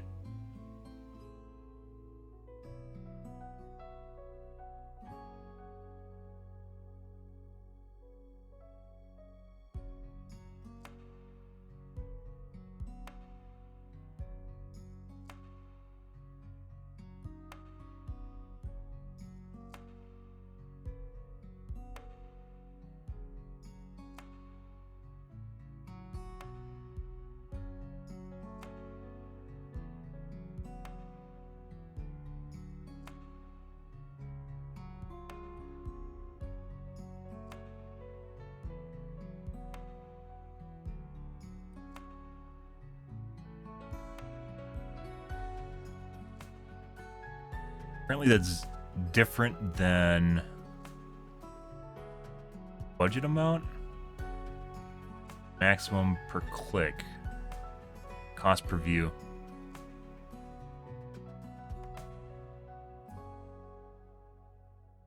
This is for one video, guys. This isn't for my entire channel. There isn't just a promotion for your channel, which is fucking weird. There might be. Maybe I'm just missing it. Obviously, I don't have a monetized channel, so it might be that I can't even do that yet. It's like a 70-30 split on Twitch, by the way. Yeah, only for the biggest streamers. Gotta make sure you bleed those small streamers dry, guys. Bleed the small streamers dry. Ah, they're just a plague on Twitch anyways. Bleed the small streamers. So I think you can only do it per video. And that's not interesting. I need a channel campaign. I need, hey, no one knows my channel exists. Please show it to people. Please put me further up in the search results. TYVM. Maybe I could remove full stream and just put stream in too. I think most people understand what a stream is. I could do Twitch stream too. But like, obviously I don't care about the full streams, but I care about the highlights and specifically the dev updates.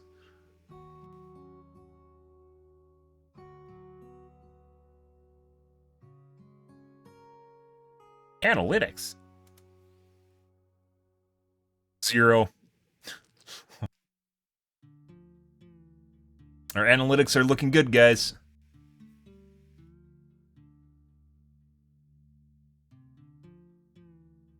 And by the way, even though I don't have Dead by Daylight, I have Dead by Daylight the tag.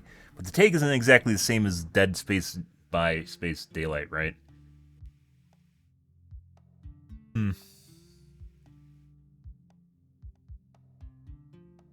Yeah. Okay, whatever. This is an ongoing thing, guys. We'll come back to this in the future. That's set up, done. Overwatch. As I mentioned before, I'm not really going on my way to make my YouTube very big, so it doesn't really matter that much. On it occasionally gets someone to click on it, and that's all I'm interested in. New background image, bye-bye Overwatch 1, yep. What time she fit in?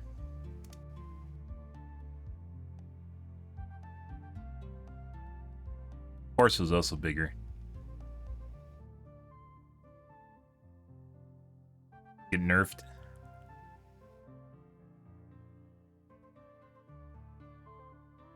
From here, does it look weird now? It does look more droopy. This looks more toned, and that looks more droopy, like she actually worked on it.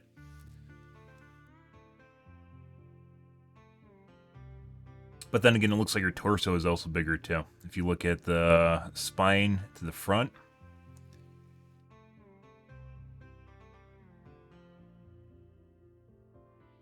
Alright, guys. We were supposed to get through the podcast section fast, guys, and instead we didn't. Yep. I'd love to be wrong, but when you can't unlock the overpowered new hero because you keep losing to the overpowered new hero. Oh yeah? Because that happens. Totally don't get currency whether or not you win or lose. You just get more when you win.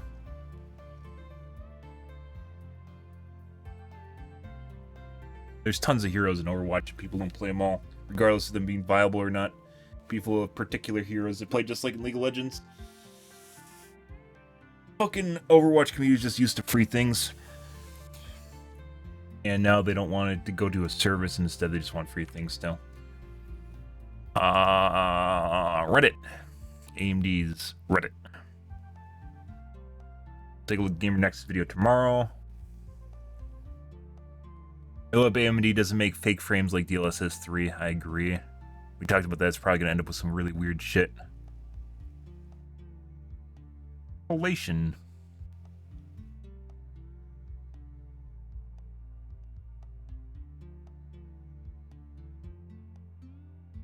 X3D 3D is worth? Yeah, it's not quite though, because I'm waiting for the 7000 X3D. Which should be in February.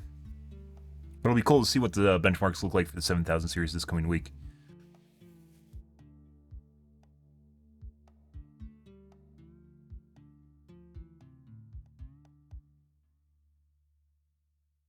Okay. DVD Reddits.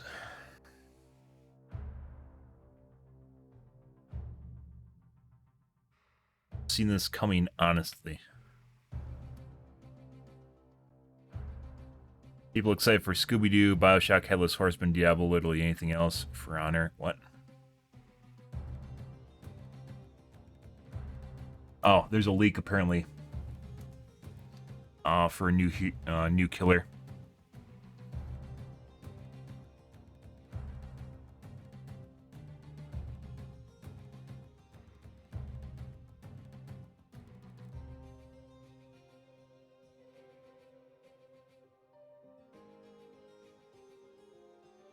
It'd kind of be nice if there was a hero that had a spear.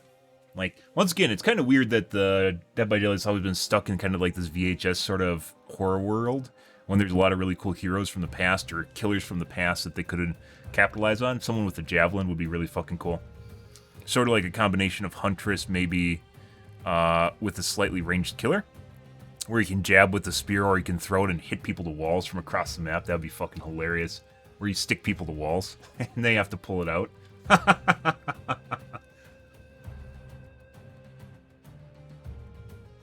Just chucking a spear from across the map and pegging someone to a wall. It'd be like another sniping hero, ranged sniping hero. That'd be great. You can say what you want about Huntress and being very similar, but I think that'd be totally better. It's just seeing someone get gunned from across the map and getting stuck to a wall by a spear. Artist cosplay. Did you actually spend time making it? No, you didn't. You just had face paint on. They nerfed slugging because of nerfs? No, they didn't.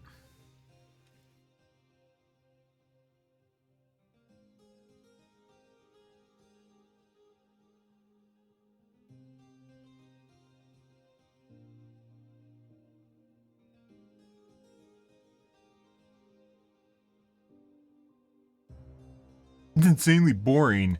Stuff that kills me is insanely boring. Don't do stuff that kills me. Stop it. Stop doing stuff that wins as killer. Don't do that. It's boring. Don't win. It's boring. Fuck off. Okay. Let's play some Dead by Daylight, guys.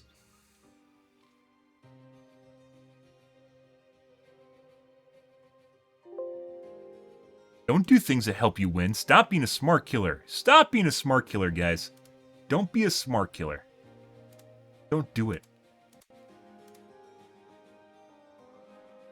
Yeah, so it looks like a bunch of streamers are running into cheaters tonight, guys. Hopefully we can dodge them, but we got some towards the end of last night's stream. We were already getting some in the last hour.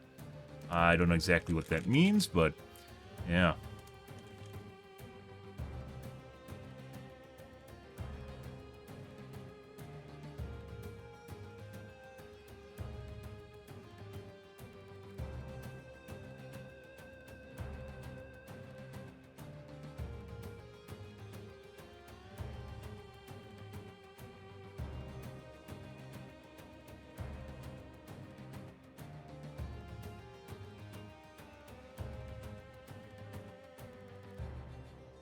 Yeah. That's the Mori update. We covered that yesterday. 2 days ago. That's the Mori update.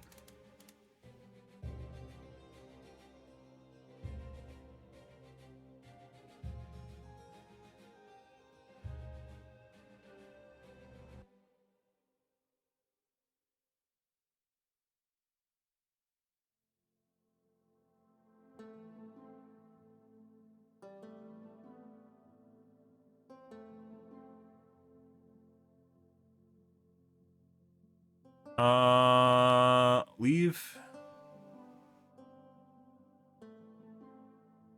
Riftbreaker. Use your suggestions. Weapons or skills. Click me too. Suggestion.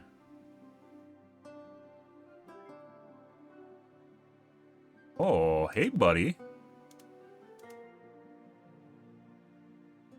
I have to segue here a second, guys.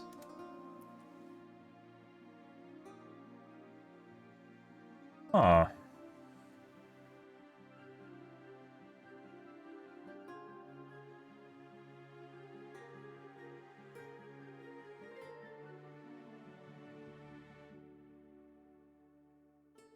Um...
Supreme.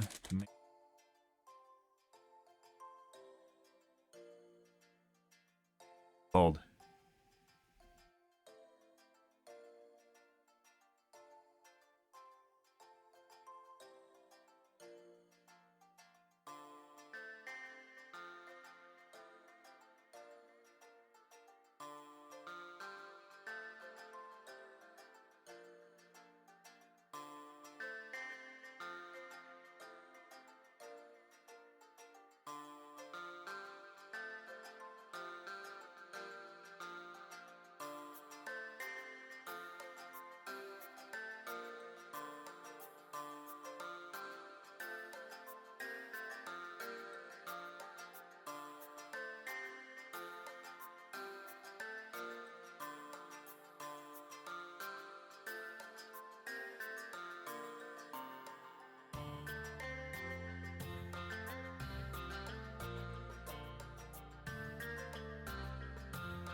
Let's see.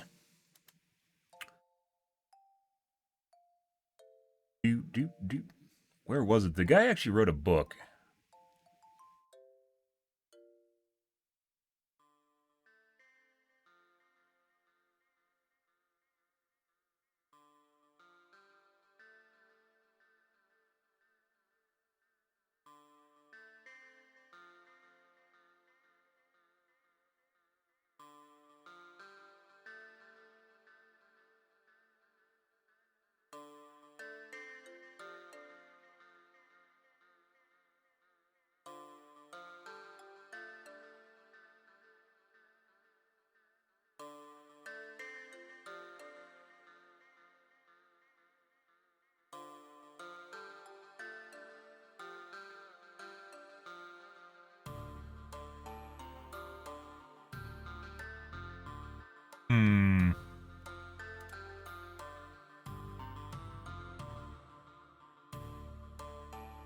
I actually looked at this. I believe there's a link to video.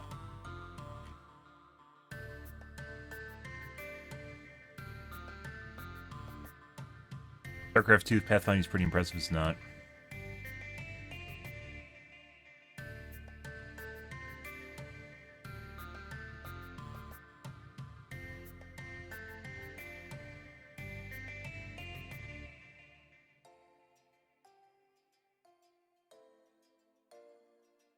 One actually linked it was in not Supreme Commander. The developers went to a new game, Planetary Annihilation, and they talked about it in a video. And then the guy made a book.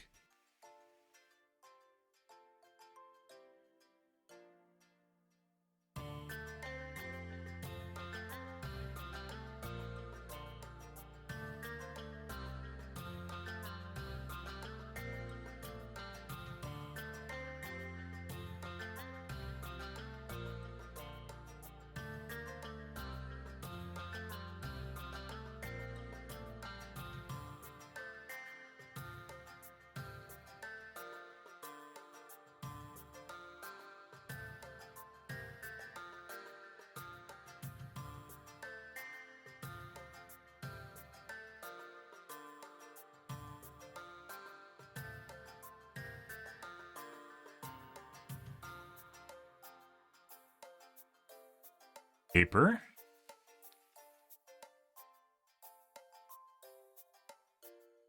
He talks about it particularly in fuck me. Link this though.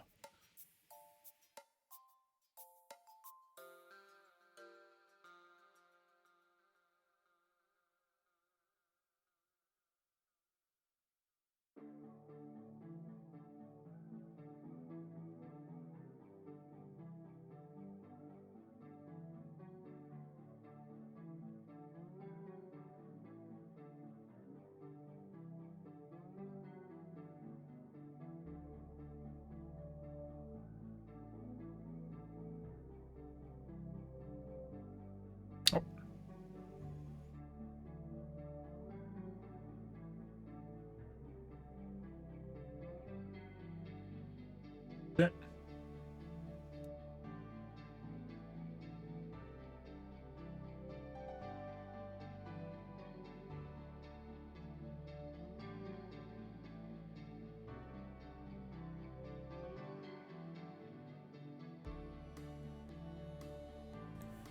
You can see how I cycle through a lot of different colors. Let's see, where did my guy go? Where did my guy go? Got stuck. Where did he go? He's right over there. But we're going to show it to you in our test app. And we've been working on Let's Move Together. This is like the guy, he's been introduced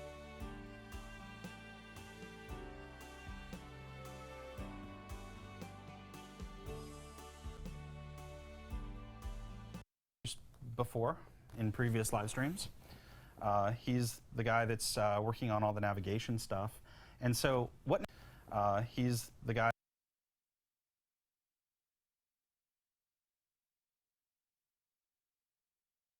2435.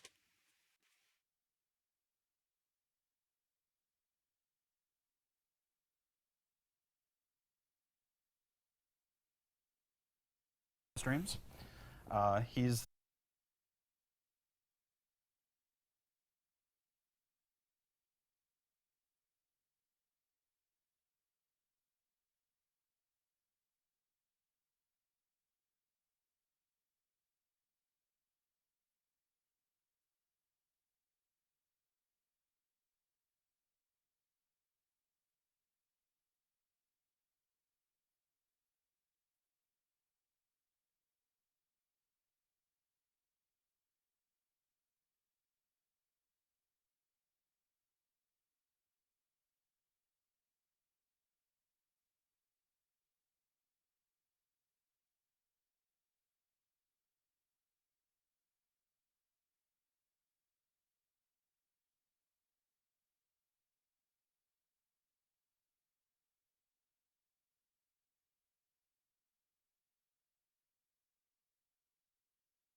Okay.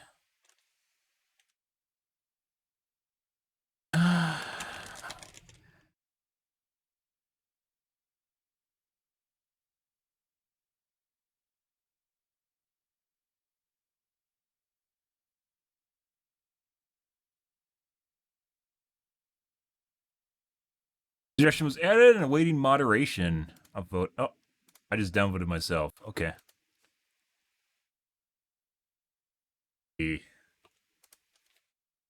Pathfinding.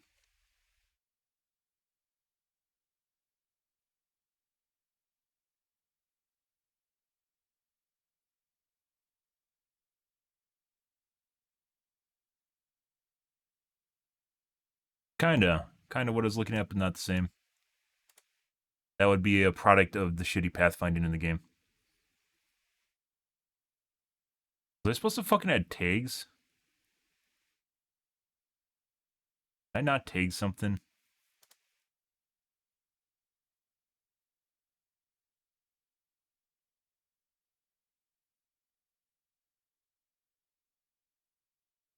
Guess I can't add tags.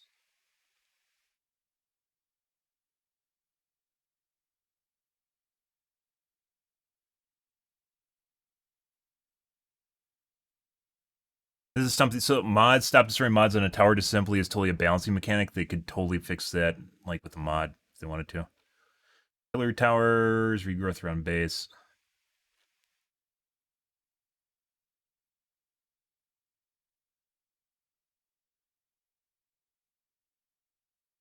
Okay. Interesting. Well, I wanted to do that, guys. Back to our regularly scheduled stuff and things. Okay. Obviously, that should be something that they should do anyways, because it'll definitely improve their game, because that game is entirely based around last stands and giant conflicts. But, you know, I tweeted about it. I tried to, I think I might even post on the Reddit. I'm not sure. That's definitely something I talked about on my stream. Okay. Let's see.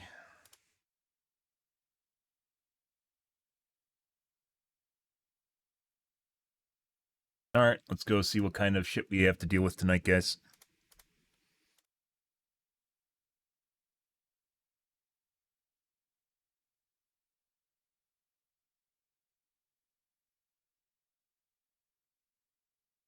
There's some sort of weird patch I had to download earlier tonight, too. Okay. Directories, good. All right.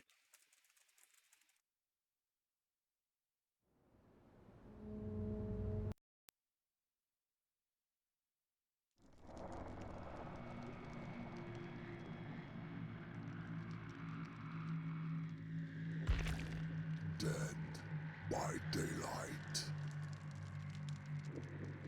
But yeah, that's the big go-to right now, is some people saying that using Nurse as an excuse for the Unbreakable update, and how if Nurse can down everyone in 45 seconds, the game ends is such a huge buff because of the Mori update. fucking survivors are brain dead. The nurses that will ever get, like, of course, if that happens, it's gonna be a fucking clip because it's gonna get a lot of views. But people pretending that like stuff that's clippable is stuff that happens every fucking game are just full of shit. I remember that back in the like PlanetSide 2 days, where just people being stupid and thinking that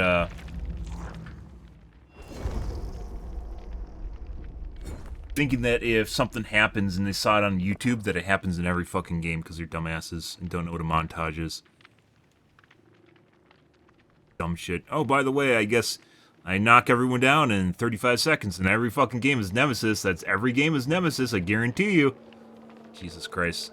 It's that 1 45-second clip of Nurse ending everyone with Haunted Ground and Retribution.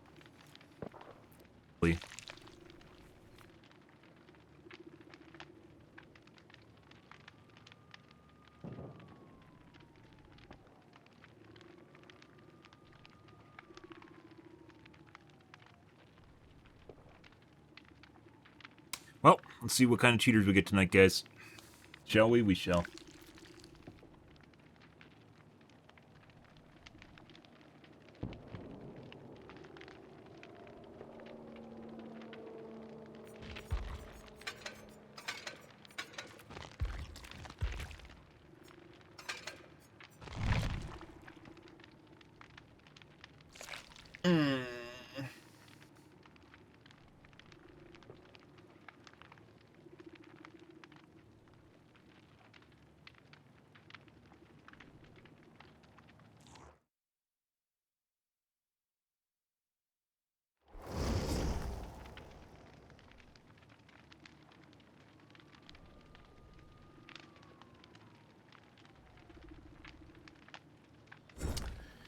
Two identical Eddas.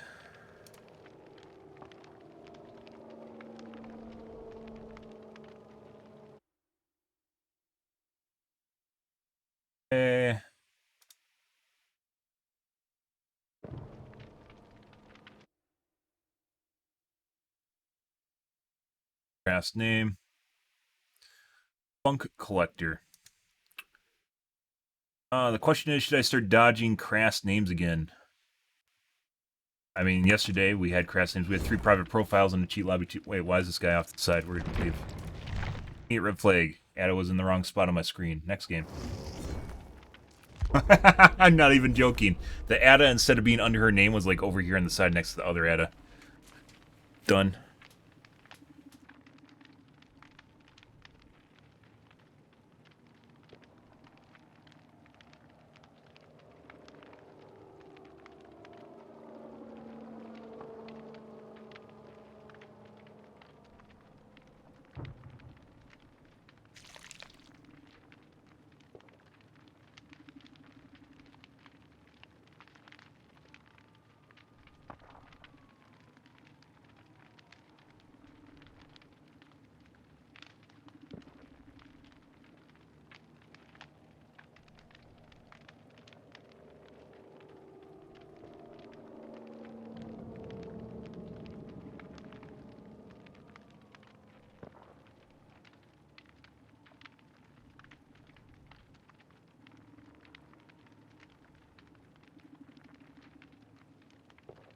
Did I give up on the Jabeta builds? Yes, I did. And, well, I mean, if we're running into cheat lobbies, I don't think it's going to matter if I turn off anonymous mode. Even though they're going to see me, it's not going to matter at all. I think they're going to cheat regardless. But maybe. And we haven't had problems with the anonymous mode so far, but we turned it off for a little bit. I turned it back on. It doesn't seem to really matter much.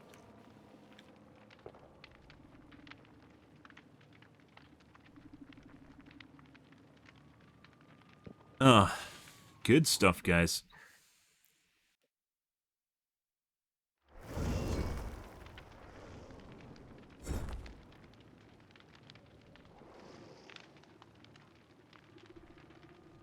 Level 45 and anonymous name.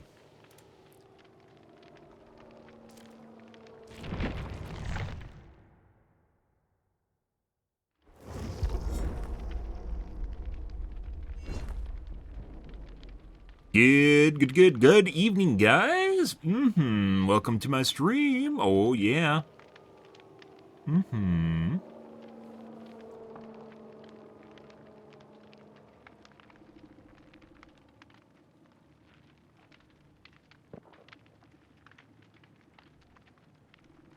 Evening, Deborah. Good evening.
Bunch of people with underscores in their names. That's kind of weird.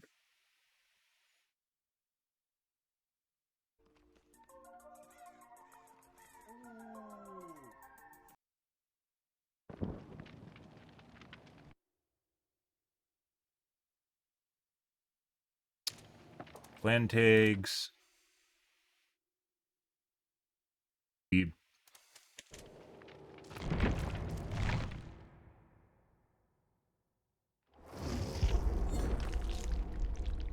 See, like, I'm pretty sure we're gonna get cheat lobbies tonight. I think that's just kind of the way that's gonna go.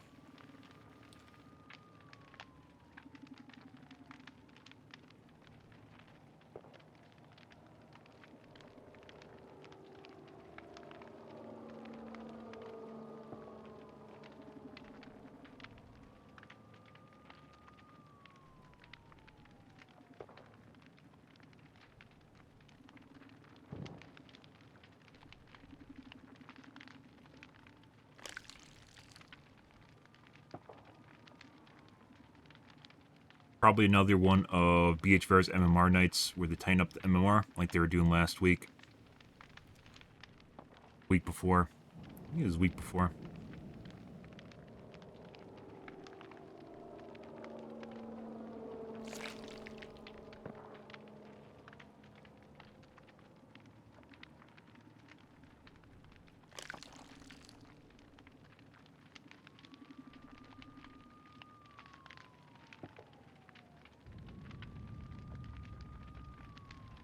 Mm-hmm.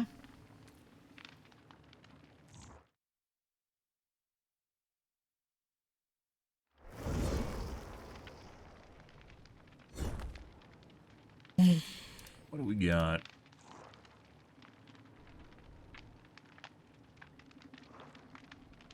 Left. That's weird. Oh.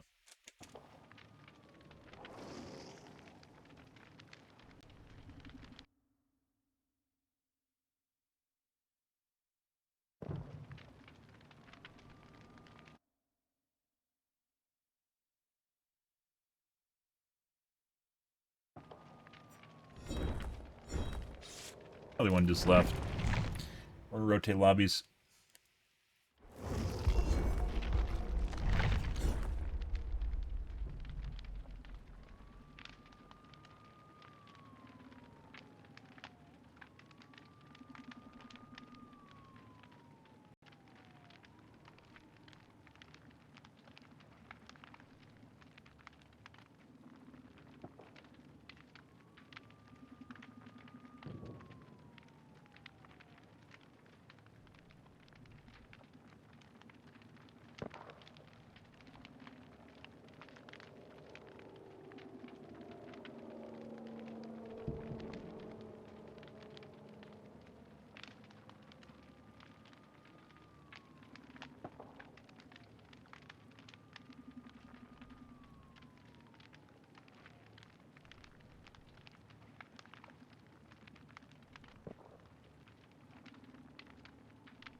Good, good, good.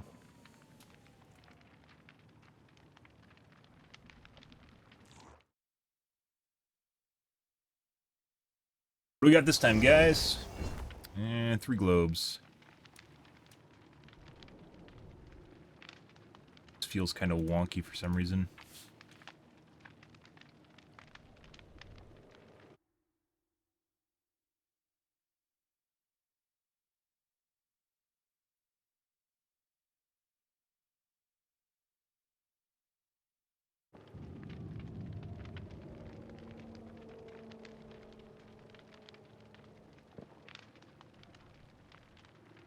Globes, guys.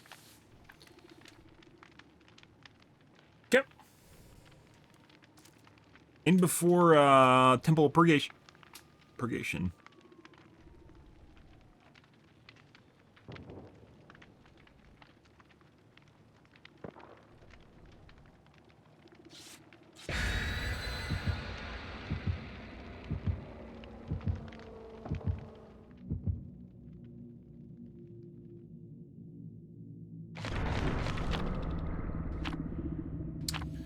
Miss Darkner, because you don't need to know where your friends are or where the killer is when you're on voice comms. And then they picked the basement location for some reason. I don't understand why people do that, but... Alright, we're gonna cam off for our first game, guys.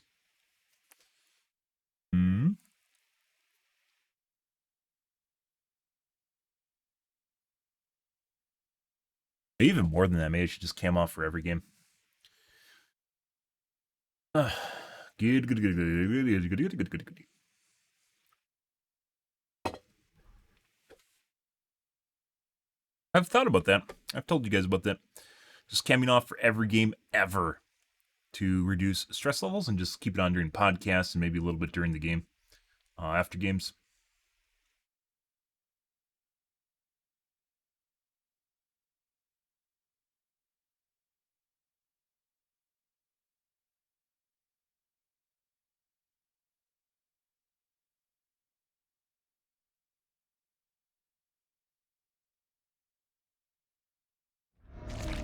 Cowshed. Okay. Break your cuck doors immediately.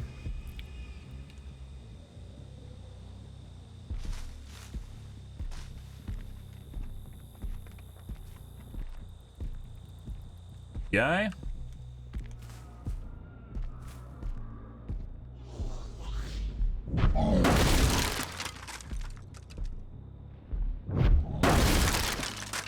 He's on a gen, so I don't care. Leave. Find her 3-gen, or 3-man gen.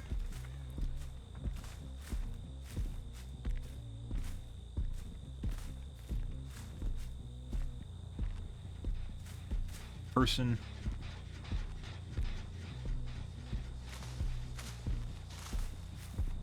Nothing. Were they just sitting over the shed waiting for me to leave?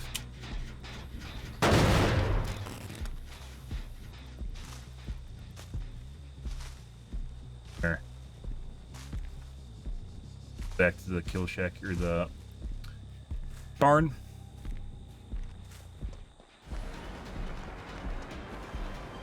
Intentional.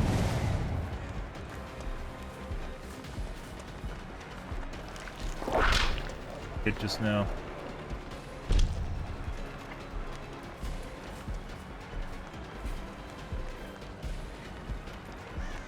Fast. Cheater, we're gonna leave.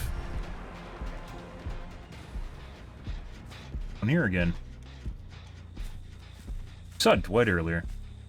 There we go. People. Sporadic scratch marks on the side of the wall there.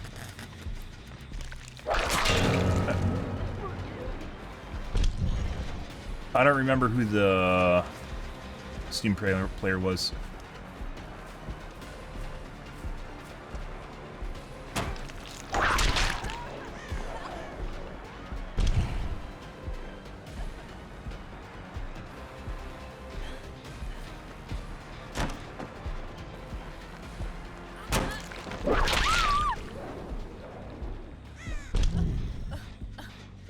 Back to double vault. see how far we can get to the gen she's working on. There's obviously a guy there. So these guys are waiting for each other to leave the area so that I get onto one particular survivor, which is Rebecca, I guess. We saw David earlier. That's still regressing. Alright. Just broke my survivor on top, or my zombie on top of the gen. We gotta reset him. So it's definitely a cheat lobby. Rebecca, we know, is cheating. It's a 3 globes, so they're probably together, and this probably is a Steam player. It is. So, yeah, it's just a cheat lobby. We're gonna have to go after them first, and because they happen to be one of the 4 that's not actually cheating in the cheat lobby, so. Rebecca again. I think we saw David earlier. Good job, Michaela. Yeah. She wants out because she's a 4th. She's not part of the group, so.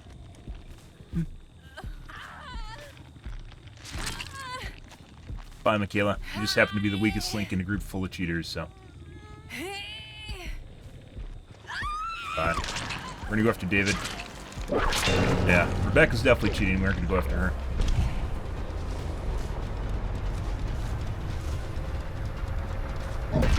Oh no, they're gonna DC on me! Wah, wah, like he's not abiding to our cheat lobby, guys. Wah. Yeah, fuck off, dude. That's a lot of progress considering we just left. Good job. DC for me. No? Okay.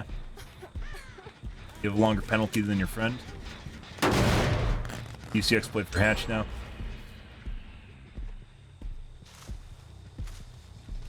Rebecca, we definitely know it's cheating, so. And we don't know about the other 2.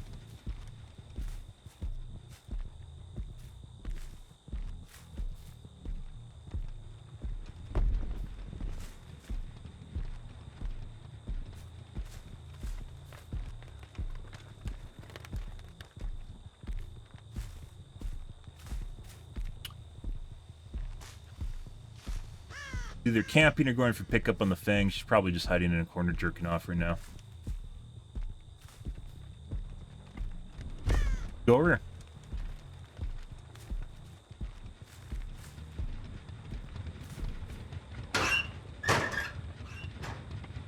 Might be in the basement too.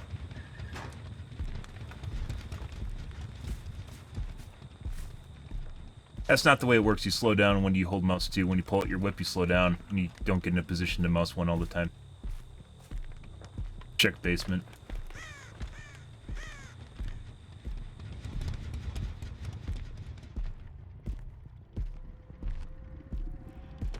Hey, buddy. She is very fast. The good old-fashioned DC exploit for Hatch now.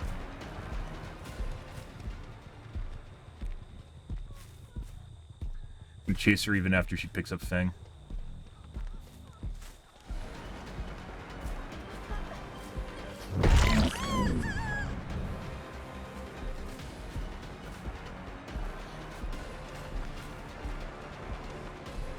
Yeah, very, very fast. Yeah. Oh.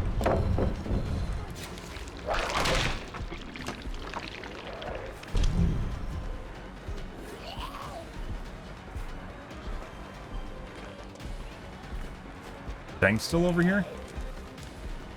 No. It's a cheater. Bitch.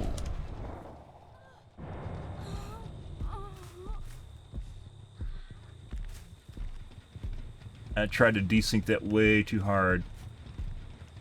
Hey, buddy. Notice how much faster I catch up to the Fang? Yeah, Rebecca's 100% cheating. I'd say that Rebecca's like maybe a 108, 109. She's very, very fast, and she spins faster than normal 2 on top of it.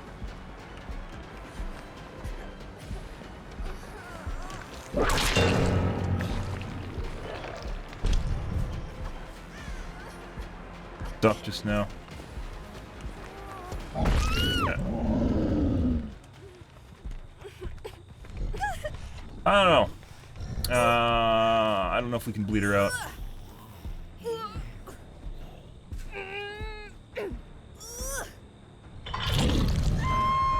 Yeah, you can't just mouse to mouse one. It doesn't work the way. When you pull out your whip and when you go back before you have a chance to punch, it's like 3 seconds, 2 seconds.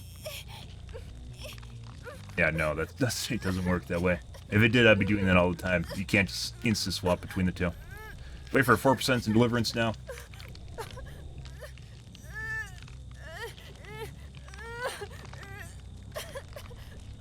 If you could do that, that'd be great, but you can't.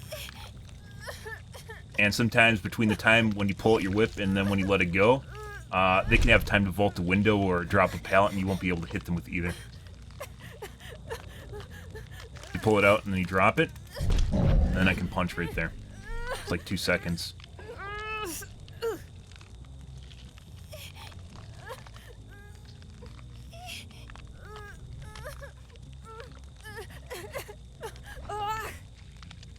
Got a nice Deliverance for me? I don't think anyone got saved from a hook.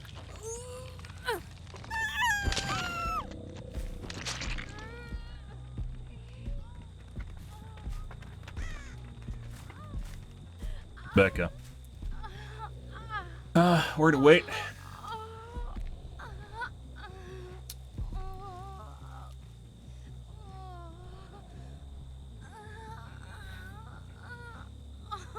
That was a full cheat lobby. We didn't have much of a chase with the David. Fang wasn't cheating. Michaela wasn't cheating. But the Rebecca's definitely cheating. She's very, very fast. You know, 108. Made 108.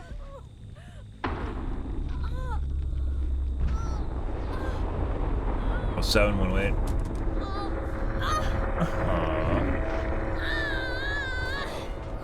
You have a flip-flop for me?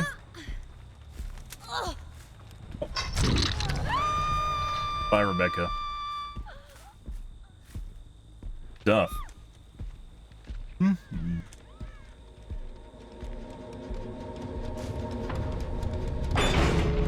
Is good.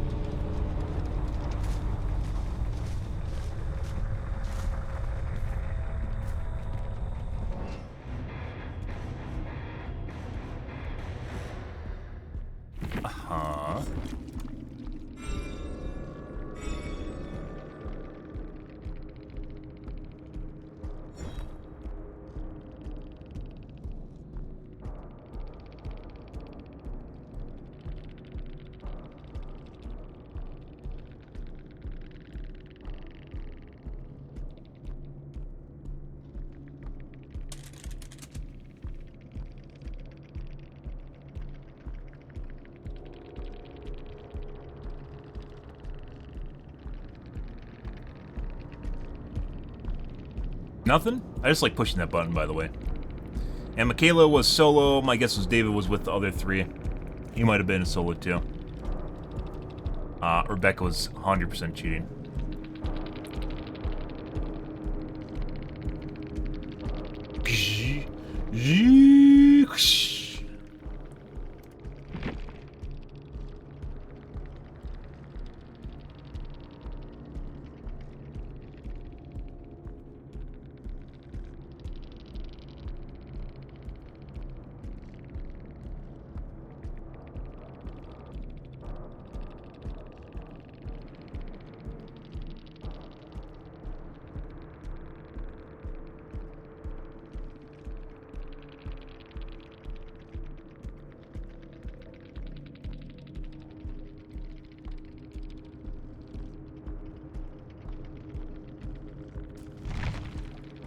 Yep. Ah, she's also the one that did everything. Good for her. 12,000 points for Rebecca. Bravo, Rebecca. Bravo. Okay, next game. Dude, there is a 2-second window between when I pull out my whip and then when I punch with it. I literally did it in the game. There's more than enough time for them to do a spin and then vault a window while I'm waiting for that to happen. Like you have to pre-perceive your loop before you go into it. No, it doesn't work like that. Sometimes you can bait them on a window if they're going to go vault. You can bait them with a whip and then go for a punch. It doesn't work normally where they just spin in a circle and open because they can go any direction. But with a window vault, if they veer off from a window vault, that's different because then they have to go for an alternate route like a pallet. Yeah, it doesn't work. That's the window vault in the kill shack. There's two ways it can go. It either goes window or it goes pallet. That's it. Sometimes they'll just spin in front of the window too. Yeah, it doesn't work in the open. It's not quite like Demogorgon. Demogorgon you can bait with his hands. You can bait with his hands quite easily. My whips with Nemesis are insanely fast, meaning I don't hold my whip out. So there's probably a pretty big difference between the way you play and the way I play Nemesis right in the get-go. Like, I whip as fast as I can after I pull it out. It's not a decision where I hold my whip out. I never hold my whip out. Even in Phase 3, I never hold my whip out. Because survivors will get a chance to mind game you if you can hold your whip out. When they spin faster than I can whip them, when I pull my whip out, there's something weird going on there, which is what was happening with Rebecca there. That's someone that literally can't get a whip on. Putting aside the fact that she actually walked through my whip at one point and didn't even get hit by it. So, is this the same guy from last game? Rebecca. Yeah, like she actually walked through the blue whip on the ground while it was still going off. Is a big no-no.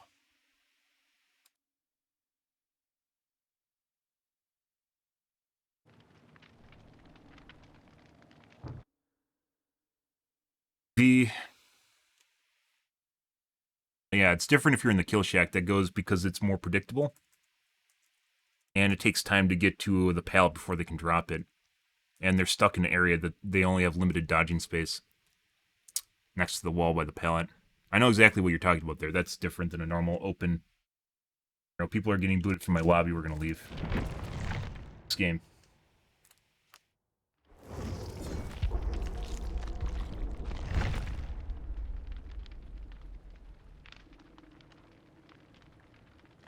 Yeah. I know you're talking about that, and that does work. That's different, though. And sometimes you can bait windows where they're going to go for a window vault. You pull out your whip, and then they're going to veer from the window vault, and then you can go... sometimes they don't even go for a punch. If they, like, for instance, the scenario you were talking about, where you're around the corner, they're going for a window vault, and there's pallet right here, right? Window pallet is, if they do this, I can flick to them and flick whip them, which also can sometimes work instead of just going... not resilient...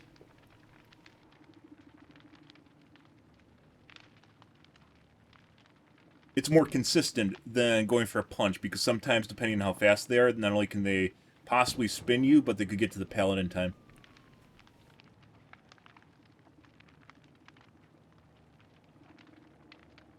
But I'll do that in loops, for instance. Just because someone spins you doesn't necessarily mean that you can't whip them, too. Like, you can flick whip them. But if, like with that Rebecca, for instance, I was whipping before she started dodging, and she was able to dodge before my whip would land. And that's pretty absurd. And then one of the times she actually ran through the whip and did get hit by it.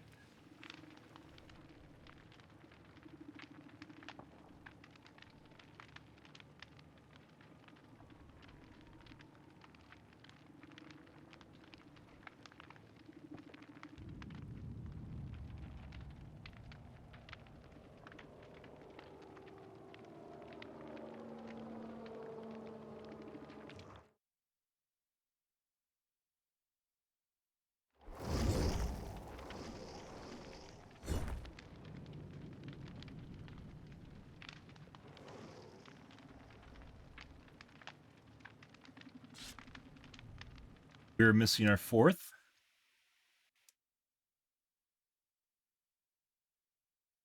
Yeah, I thought that game was going to be worse than it was. As it turned out, only one of the guys was cheating.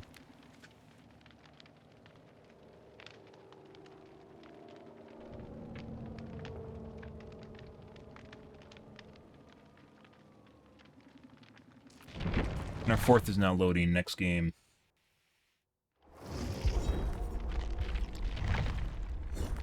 Coup back. I miss Coup. Coup's a lot of fun. It's one of those perks that I really enjoyed using, but it takes up a perk slot, and I can't use it for, like, Overcharge definitely gives a lot more value than Coup did, but, yeah. For tidying up those loops where you can't get in position to whip, Coup de Grace was made all the fucking difference.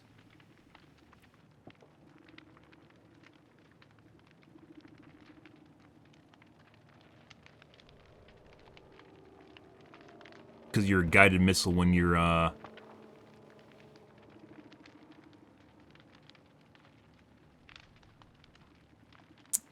lunging. Unless someone aim assists you, in which case you swing into a wall, and you go, what the fuck just happened? Like, the weird thing is, like, you don't even feel aim assist in this game, normally. The only time I've ever felt aim assist in this game is when it fucks me up, because I get swung into a wall. And then you can immediately tell, or you swung into someone, like, almost 180 behind you. We've had that happen on stairwells before. I remember coming out of the kill dungeon and swinging forward and hitting the person behind me. Pretty absurd shit.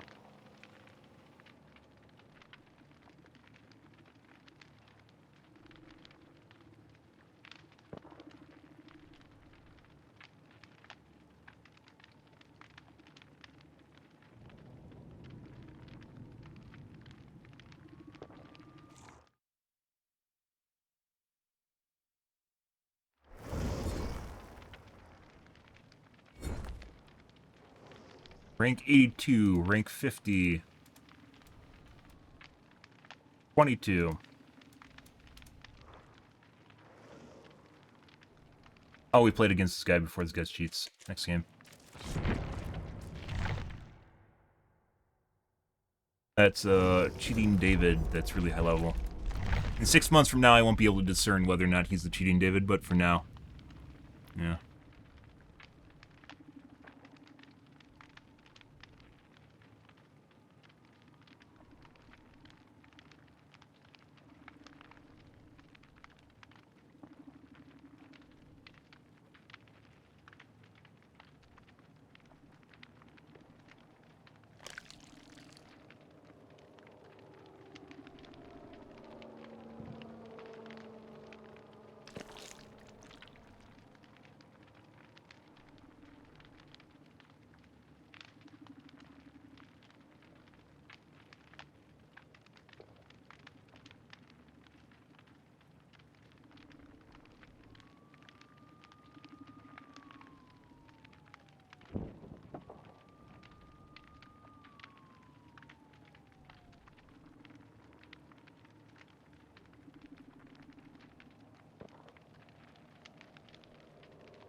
What to say?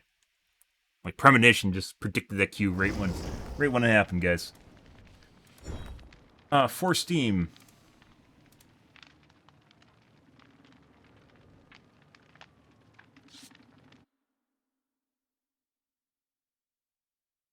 Crass name, Weeb, private profile. Private profile?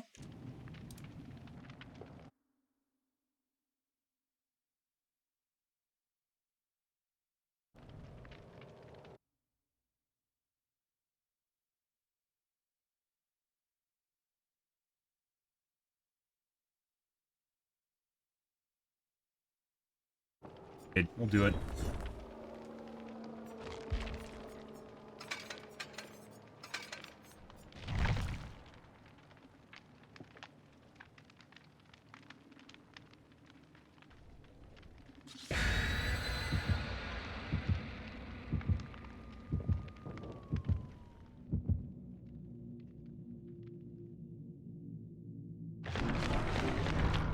To Ormond, I'm leaving.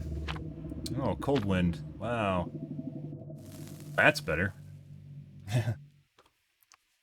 Not by much.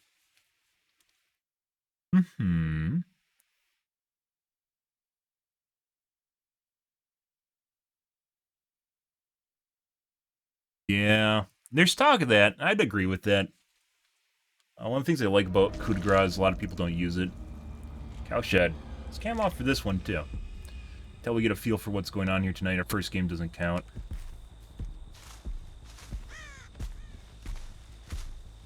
Almost like we were just here. And almost like they took us here on purpose because we were just here. You gotta show us good. Egos and hubris are definitely not part of the cheater itinerary, though. Free.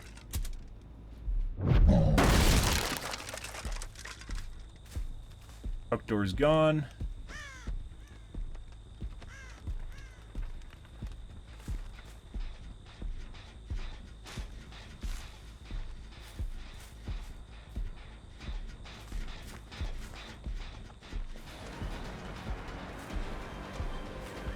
Drop. No.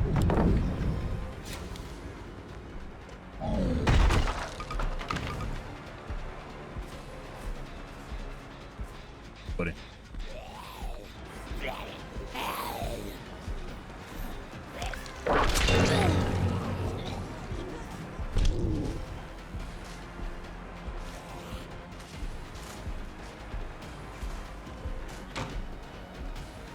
Yeah?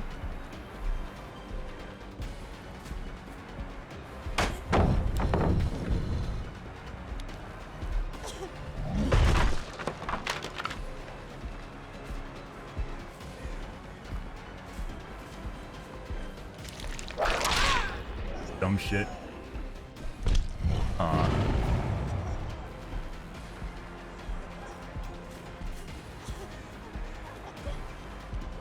No.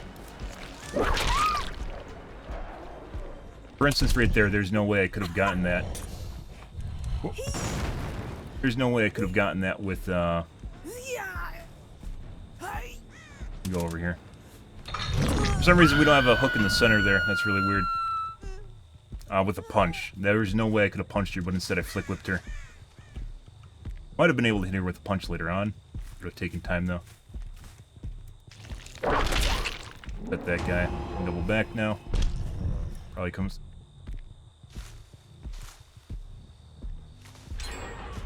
Oh. Horrors, huh?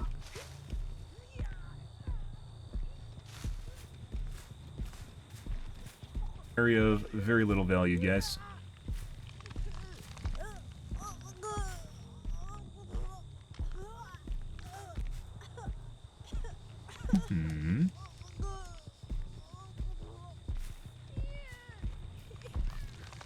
See it. No pull.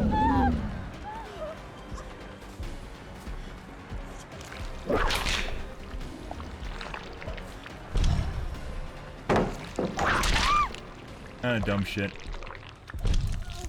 I'll show him good. Yep. No, you're in the bad spot. Let's go over to this hook in front of us.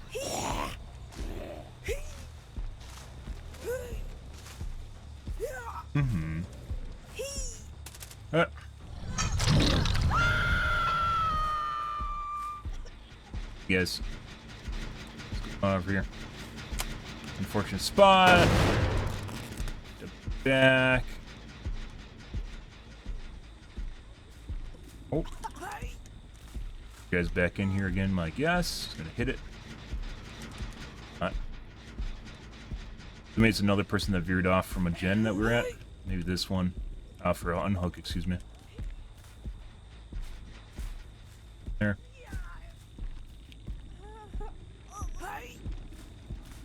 Wait for secure.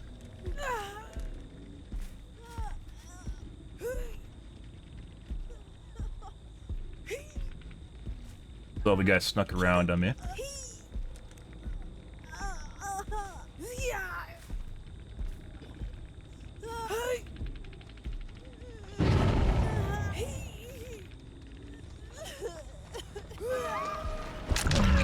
That should have... There's no way that should have hit just now. It literally swung right into the back of him and it didn't actually hit him. That's pretty insane, guys. Got our Yui.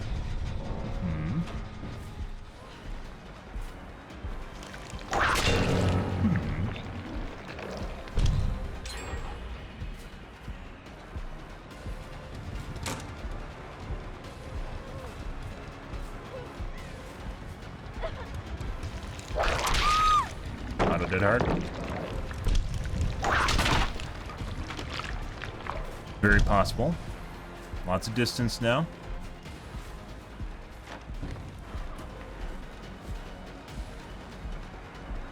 Yeah, she's running faster than normal now too on top of it. Dumb bitch. She just tried to desync me. So it's another cheat lobby, guys. With our Yui is definitely cheating. Good. Oh.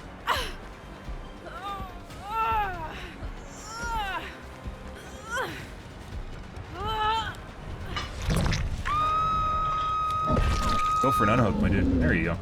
Thank you.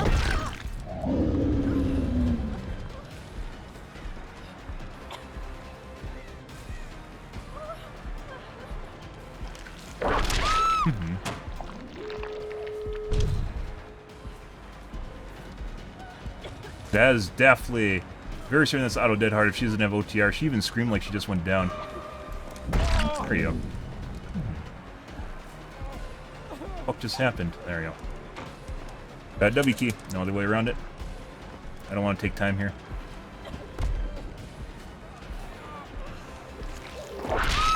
Alright, let's put him on. Let's put him on the hook first.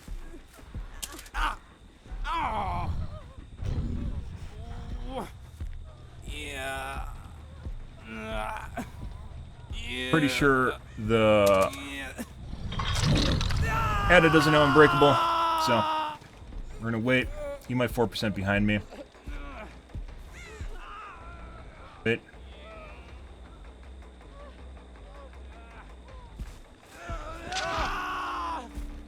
And she looks like she has flip-flop power struggle. She might have Unbreakable too. We're gonna wait and see.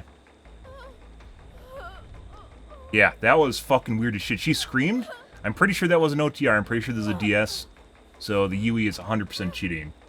She's also fast after that the kill shack over there in the corner. She got super fast W keying through there.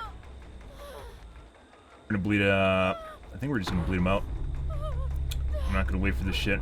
If she has Unbreakable or flip flop, I'm not gonna risk it. So she might have Soul Guard too. Ada shows up. Yui, she's a Steam player too. Notice the weird spacing. I don't know what does this. Or the spacing's fucked up in their name. Noticed that before. Normally it's only on one person, not on a bunch of people.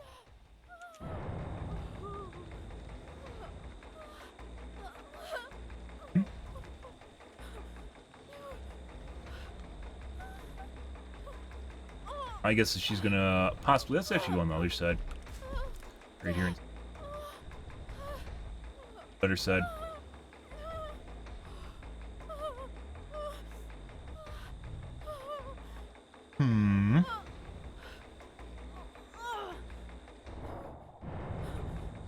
Yep. These guys are just sitting here watching a bleed out, guys.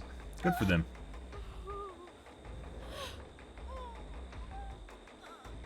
So we might see an Unbreakable here at the last second for hatch play. We'll see, though.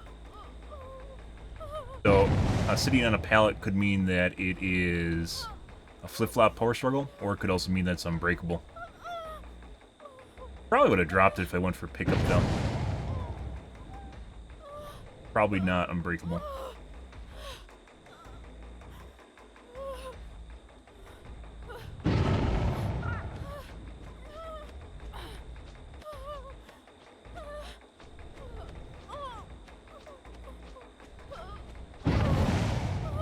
And she has Unbreakable, probably Soul Guard too.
And bing. Good, good, good.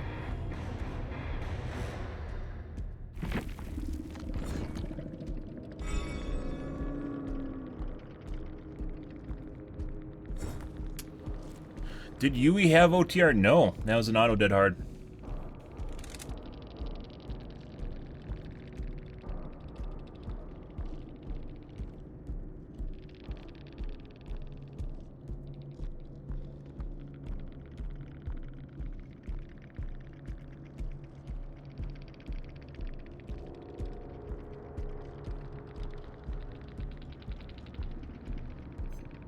Yep, no OTR.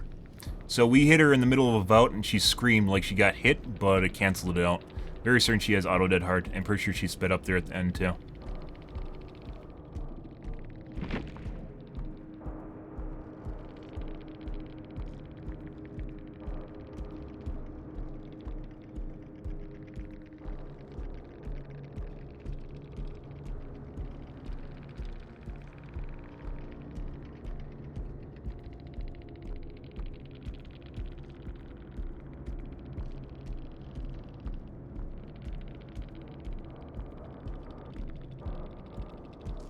Uh-huh.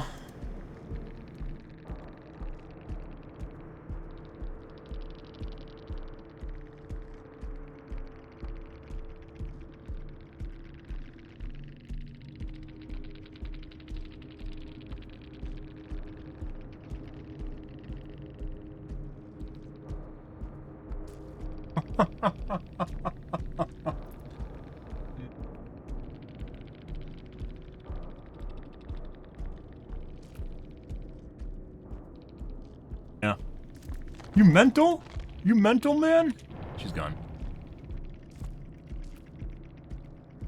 Yeah. Don't use those crutch perks to win, guys. Don't use those crutch perks to win. Oh, boy. Yeah. Too bad they didn't have an unbreakable. I bet they're wishing they had an unbreakable here. They're already prepared for the patch where they just get free unbreakables. Yeah. Good shit. So we probably could have hooked the Meg at the end there, but I didn't want her to get unbreakabling on the pallet and just leaving. Especially not her. She was definitely cheating. She got stuck with her hand in the cookie jar at that first loop, and then she decided to toggle on after that point because her ego and hubris would not allow her to lose. Okay. Plus 100%. What the fuck is with the incentives? Why does it oscillate so heavily? You think like there would be a ramping system where it ramps up, right? And it doesn't. Or even better, it gives you like a 50-50 split where it's plus 50% for killer and plus 50% for survivor, right? Which would encourage people to sit at equilibrium instead of whatever stupid shit this is. I had to take a piss, guys. I'll be right back.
Okay.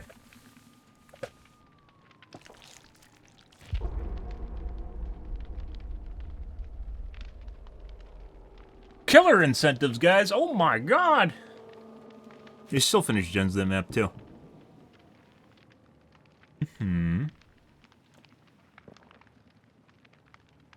Who's the one that came, I still got a pull on there, but it's definitely really late. Is that the Yui? First guy. I remember.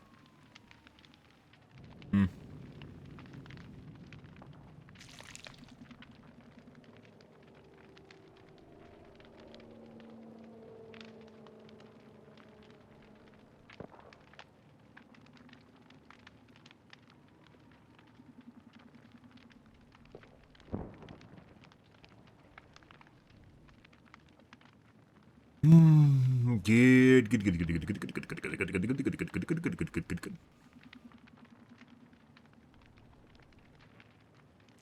I don't think, I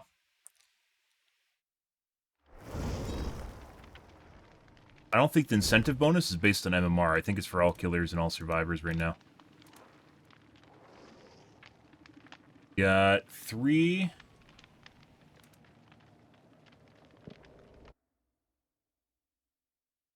globes and 1 private Steam.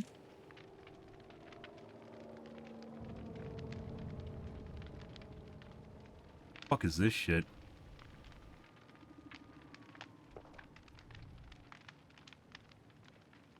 And tags or something? That's fucking weird. Game.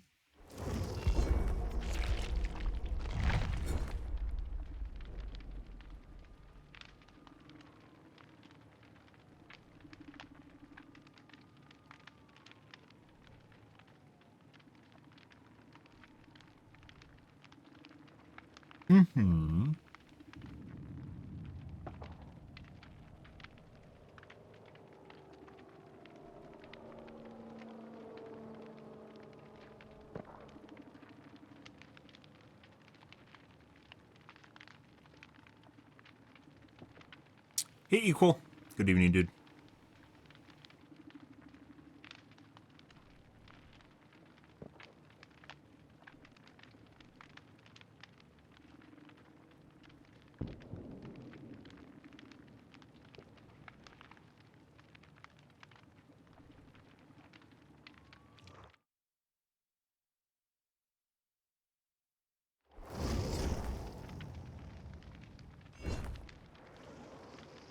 Yep.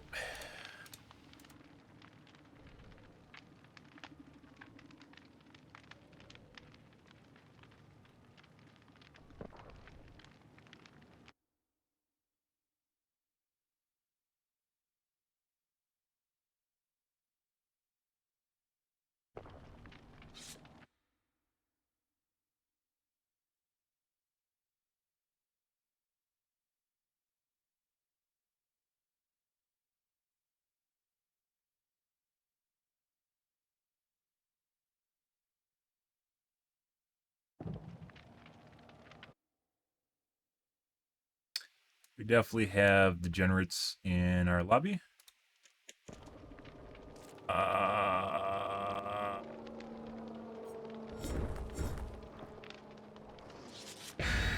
Last second legacy change, apparently.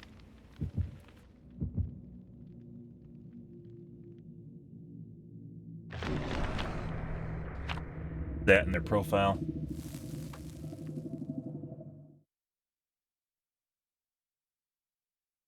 We might bail on this if we get one of the big cheat maps.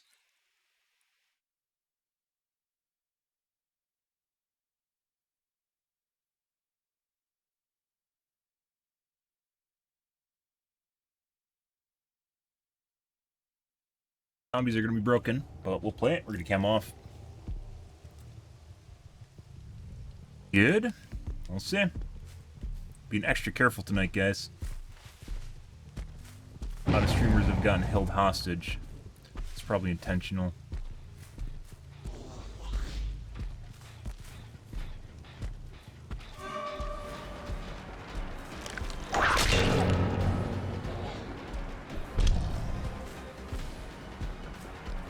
There's a shitload of distance. Whip.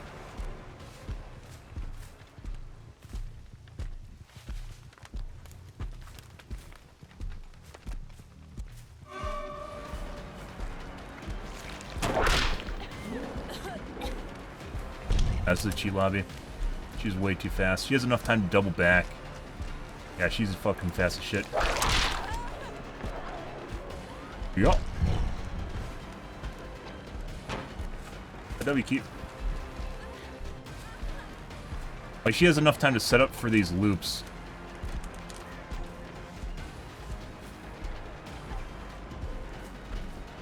Yeah, it's definitely a fucking cheat lobby. Jesus fucking Christ. She has so much distance in the loops.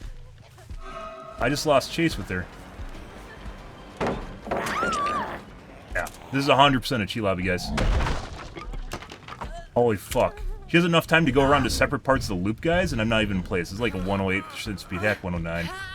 Very, very fast shit. Michaela. Incredible. Either that or she maybe has a speed hack from behind. Line of sight speed hack, so she speeds up when behind stuff, which is very disorienting.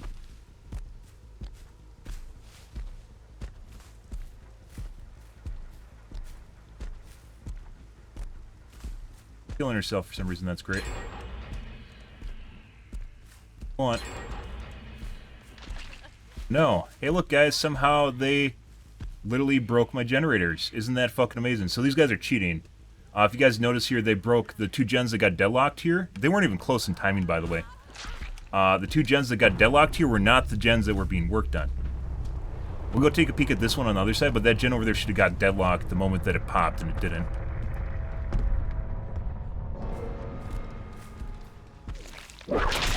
Oh.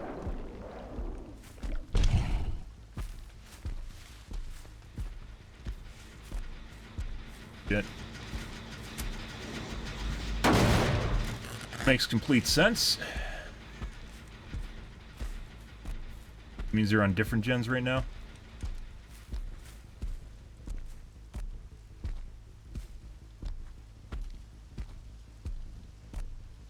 Fleet cheat lobby.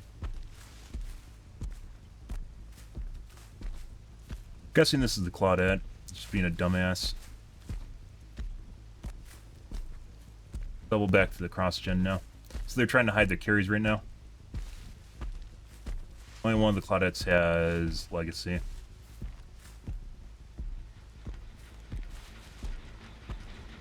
Turn first.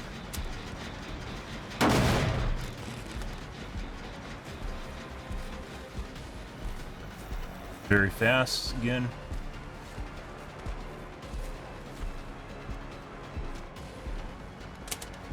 Hey, buddy. Drop on me?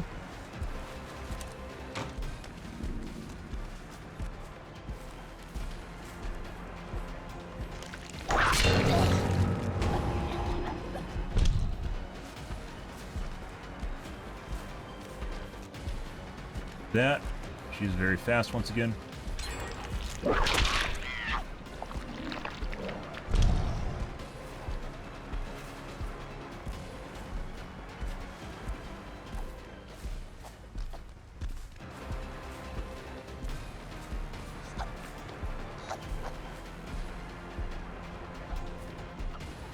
Yeah.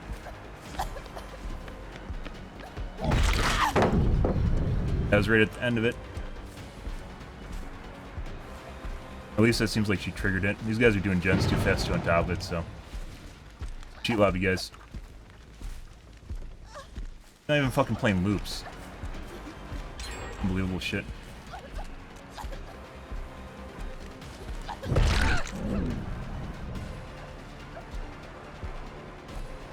Oh, just... She's making... She doesn't make fucking sound! I was literally right next to her and she stopped making sound. Get the fuck out of here with your desync bullshit. Look at that fucking drag on the ground, too. Do we have kill dungeon here? Because we're gonna go basement. We don't. Across the way.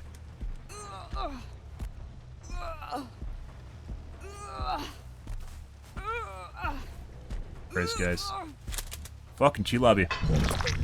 Well, it wasn't at the same time. There's like a 1 second or 2 second delay, which makes it even weirder. That's not like that weird bullshit where they pop it and then it just fucks up. Yeah. She just walked through her friend. The Michaela did. Erratic scratch marks.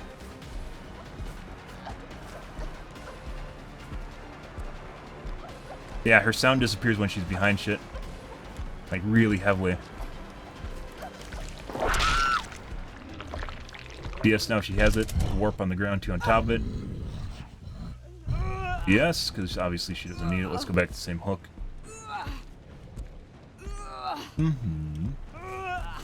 Broke my zombies again. So, let's see. 04 is cheating. Lori is cheating. The Michaela was also cheating.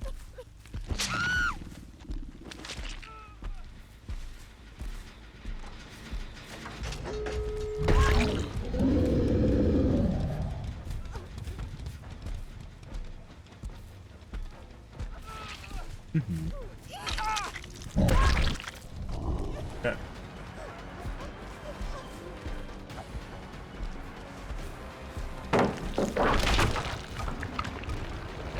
Very fast. All these guys probably has unbreakable. That's just the way that it is.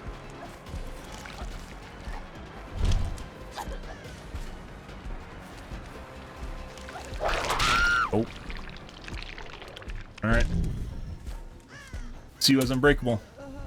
Yeah, I literally waited to punch her until after activation. Okay. We know the 02 doesn't have unbreakable. Let's go back to the other hook, this guy right here. In case they're timing something here. We could even bleed out if you wanted to. Just to make sure they don't get hatched. Because they can still 4% right now. Gates are not powered though, so 4% deliverance.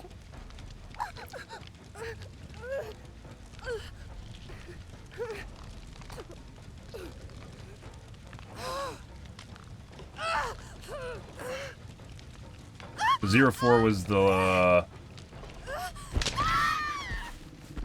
04 was this guy with legacy. Now we're gonna wait so this guy can't 4% deliverance.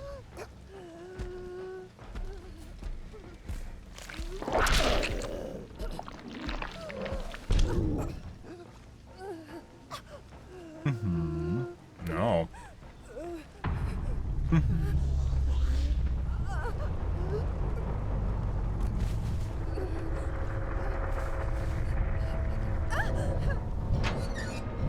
Nope. Suck my dick, guys. Oh no, a BHVR wanted to give her hatch though. Wow. Both their zombies are broken again. Good for them. Actually, that guy's in the exit, so it doesn't count because of my add-on.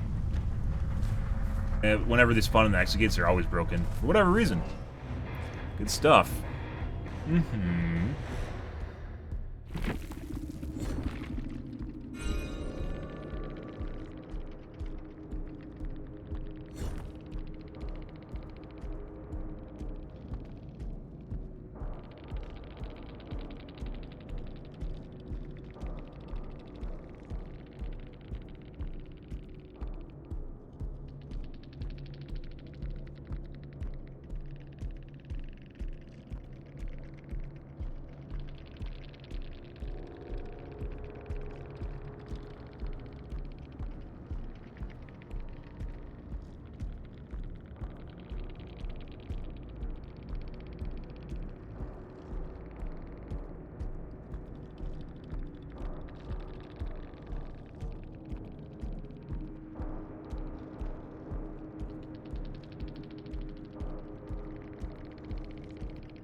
Probably because this guy's actually cheating, so he's trying to distract from the fact that I'm pointing out stuff that was sus in the game.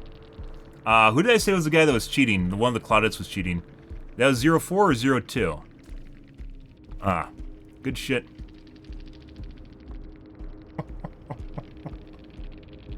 Huh. Take a look at this again. Yeah, by the way, I'm pretty sure the Michaela was with these guys, and they left on purpose to give me an advantage as scapegoat. Like, because pretty sure some of these guys would have got out if she was in the game. I'm pretty sure that was a handicap, and they just double backed on it. Got out if she was in the game. Take a look at this. Who is the fucking guy that's cheating? Is the Legacy Claude? 04 was the 04, which is the guy that I was arguing with just now, by the way. Okay, good shit. Cheat lobbies, guys.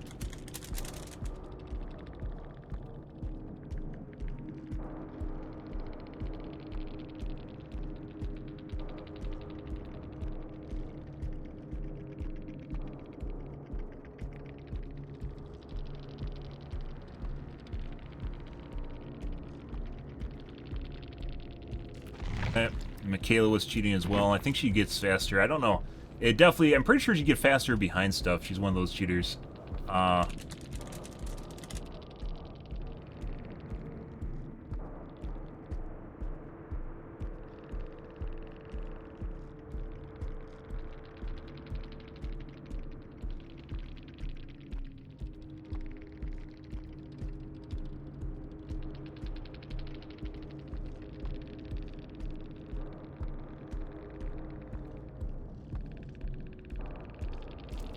Might even be faster than that. It's tough to gauge the speed people are running at behind walls. That first jungle gym, by the way, the Michaela was in, 100% she's doing fucking... That's why I got fucked up and I was like in weird spots and looking really stupid. Is because whenever she was behind the outside wall, she'd get faster. Lori we didn't really play against. I mean, actually, that's the second tunnel. Lori was also cheating.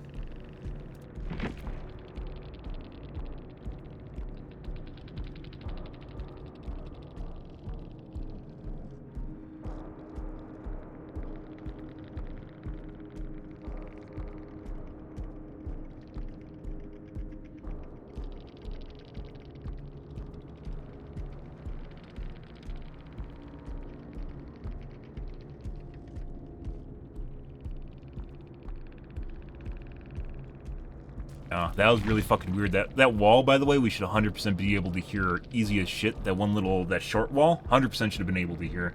And every time she'd go behind the wall, she would stop making sound. The fuck is that shit? Yeah. RNG Hatch always, yeah, definitely RNG Hatch. Give it to the Claudette, she deserves it. The HVR told me, yeah. Yeah. We got some fucking weird-ass games tonight, guys. Unbelievable shit. I'm pretty sure that was a 4-man, and I'm pretty sure the Michaela intentionally left the game to BM me harder, and instead they just got fucked by it. We didn't look to see who had Unbreakable. Like, I don't even cover perks when we run into these, like, ultra sus lobbies, because they aren't worth covering. Nothing they're doing, like, matches up with perks. They could have windows, and it doesn't seem to matter. Like, the people that I report for, like, usually report for having a wall hack aren't people that have windows. It doesn't seem to correlate with the two at all. Or they do have windows.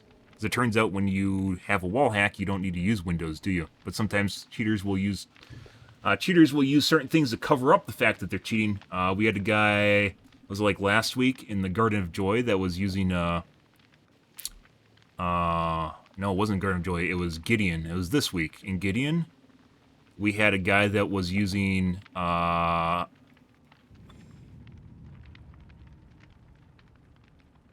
lucky break, but then he was also...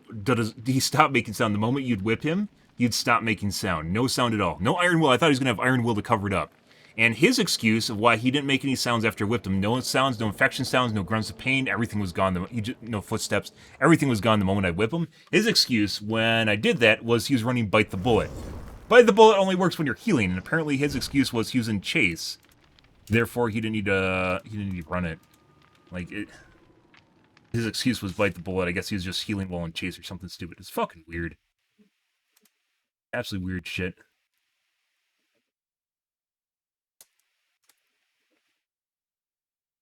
That doesn't stream.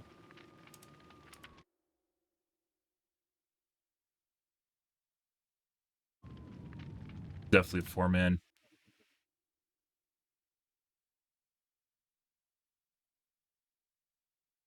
Another TTV that doesn't stream. But it's profile.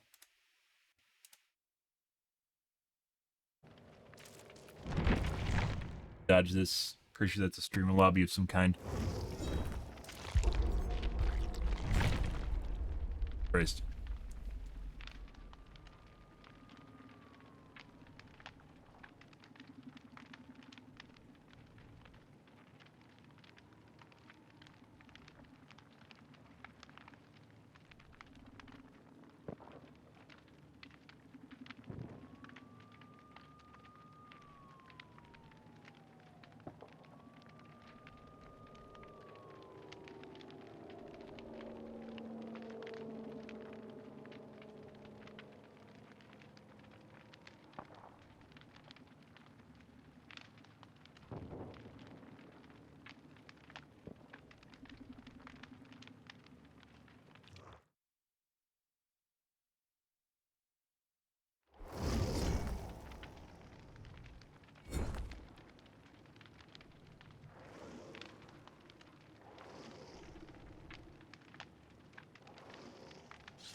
We have 3 globes. All relatively high level. Crass name.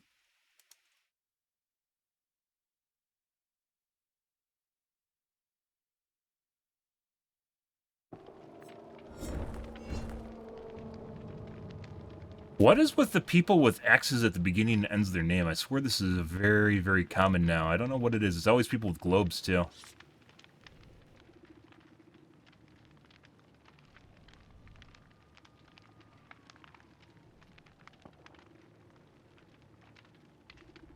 By the way, the gens in that last game were incredibly, insanely fast.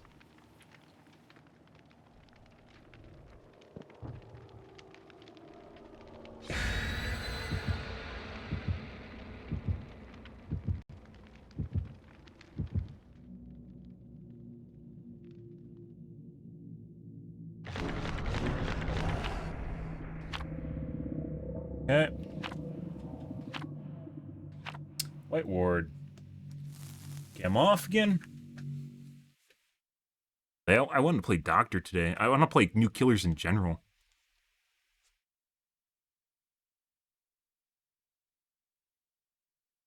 And maybe looking at a big 3.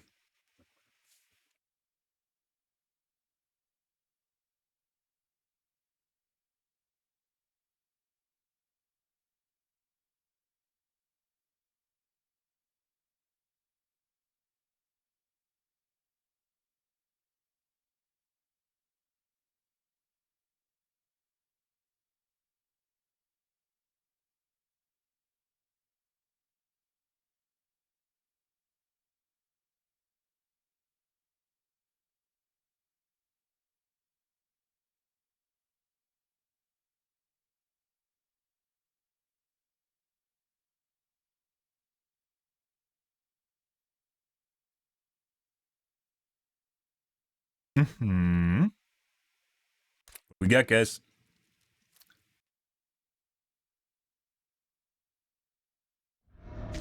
Creation again.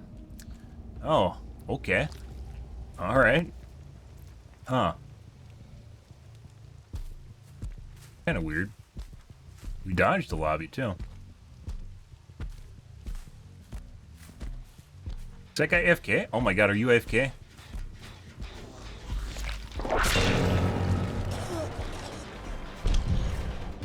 No, we're going after the AFK guy. Oh yeah. Nice too.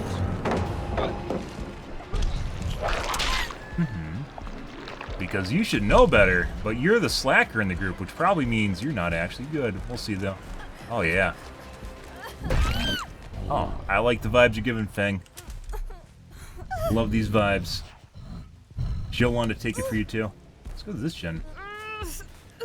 Buddy.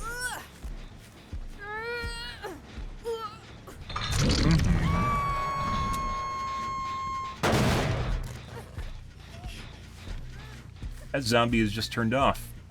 I really want to go reset him, but we don't have time.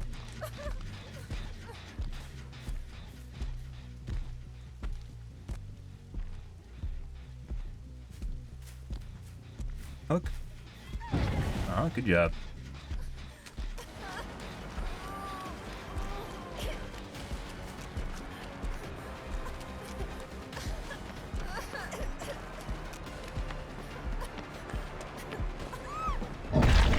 $19 seconds. Oh yeah, we found the winner, guys. DS now, she has it. I don't think she has OTR, she's making sound. Yeah, it's DS too. I believe she got BT, not OTR.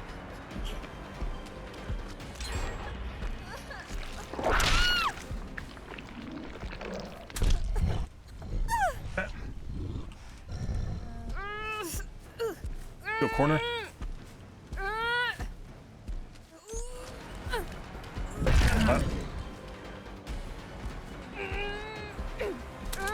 Alright, Steve. Does he need a reset too? He does.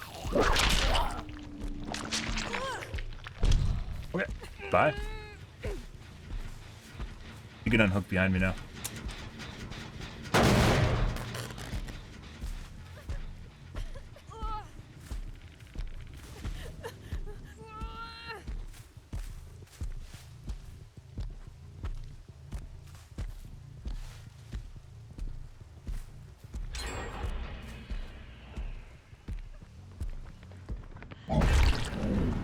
Oh yeah.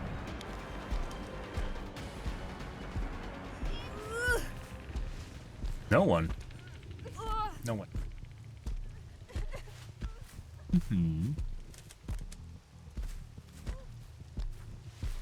It's another reassurance through wall. Let's find out.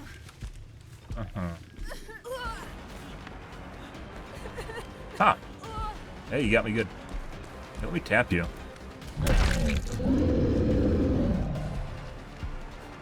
This, fine.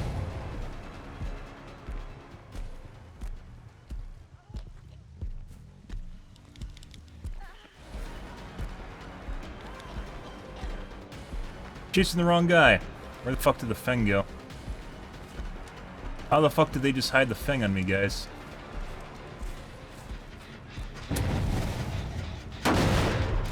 That's pretty weird. He makes no sound. We got scratch marks here. There she is. Uh-huh.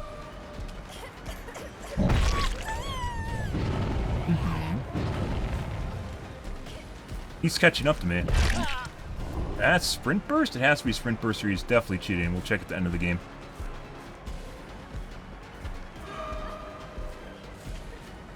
She is very fast if you guys aren't getting this based on the fact that I'm taking forever to catch up to her. I should hit just now. Yeah, she's 100% fast as shit now. Definitely toggled. Yeah. 100% cheating. Okay.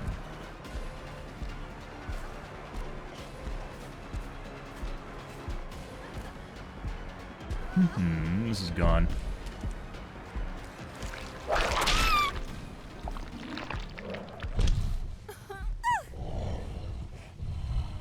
Nice cheats.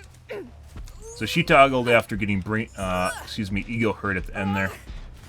She did something really fucking stupid.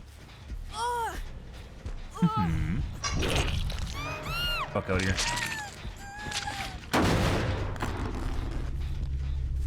We saw a guy there on the right. We aren't going to mess with that just yet. Let's go to the gen over here.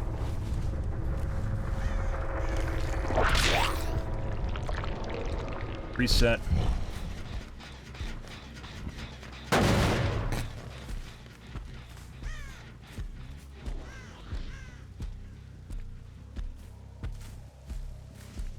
Nothing.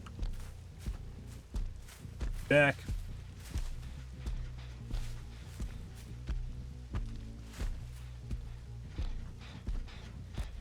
They're on that corner gen, apparently. Zombie is now broken.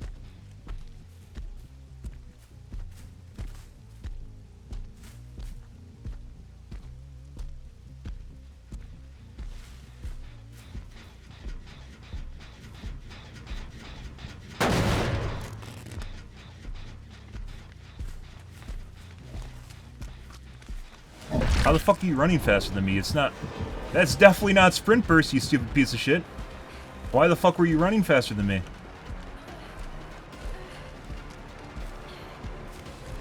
Like, they're even fucking good, too, on top of it.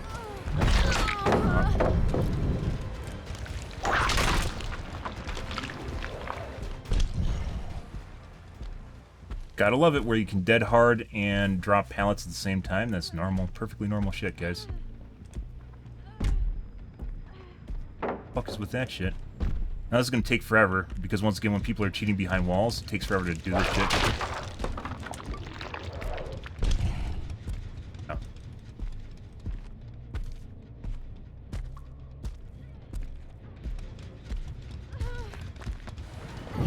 Fuck out here. This guy's another run that's running a speed hack behind walls. Stupid fucking shit.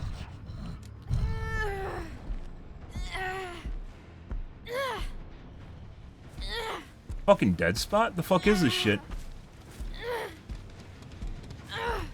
Like, there's a hook over there, but the hook's like spread further than normal. What the fuck is that shit? Ow! Next closest hook is over there, guys. And there's one in the basement, which can actually be a thing.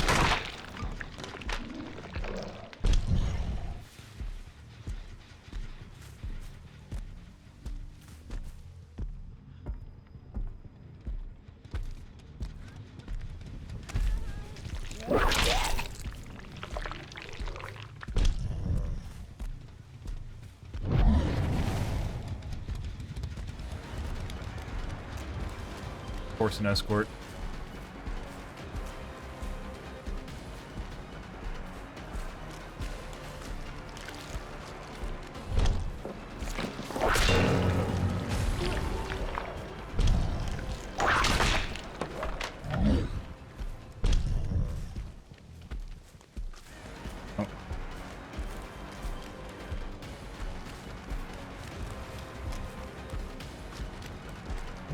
Yeah, that's 100% auto dead hard.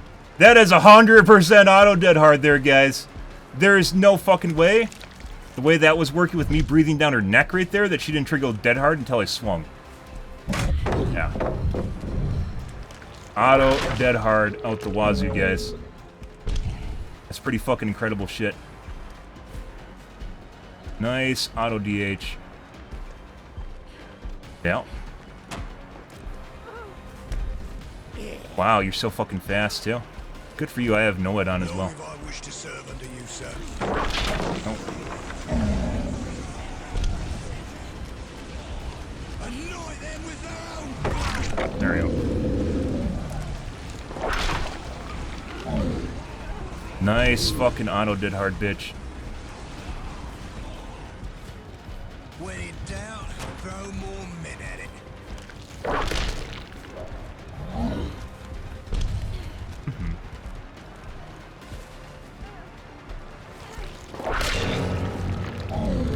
Yeah, and you fucking suck at looping too on top of it. Get the fuck out of here. Holy fucking shit. That's some cheating, guys. That is some fucking cheats. Other handles pride.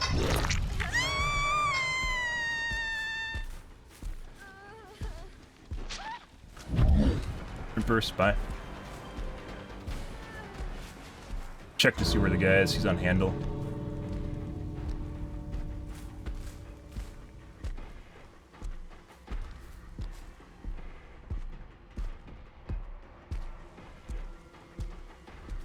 That is some... I knew she was cheating, but that's like the kicker right there is exactly what we just saw. That's some good shit.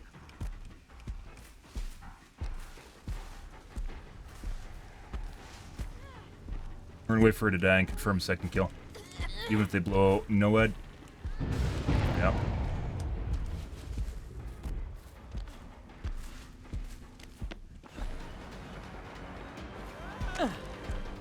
No?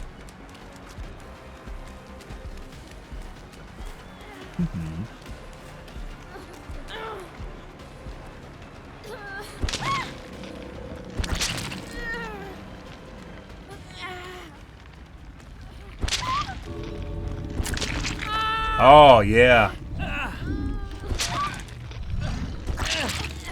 Next?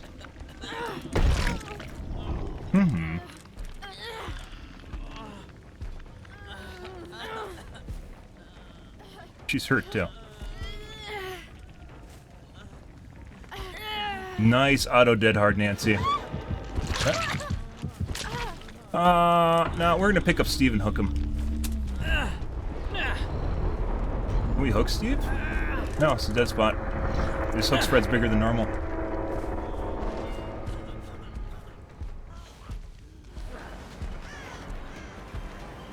There's a kill dungeon which I can't make.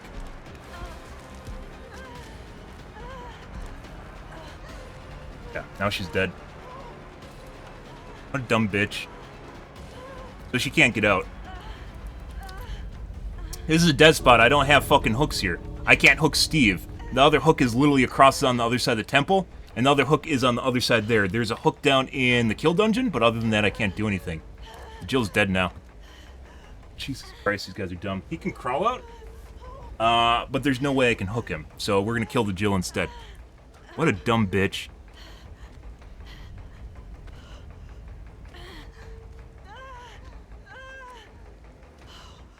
That hook spread, by the way, that hook spread, there's no way. There's absolutely no way that we could have actually, like, they don't even have an offering for it, do they? No. Our hooks just have insanely huge spread. Yeah. Poor Jill. Yeah, fuck Jill.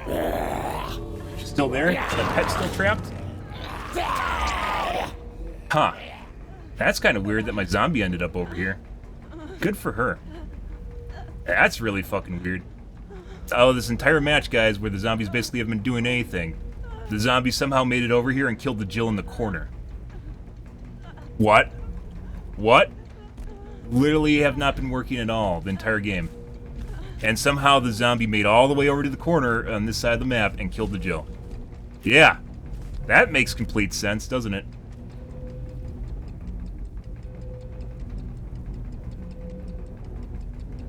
Apparently, Steve also had Unbreakable or something? Think he has Soul Guard? No, my NOED is exploded, so he can't use Soul Guard.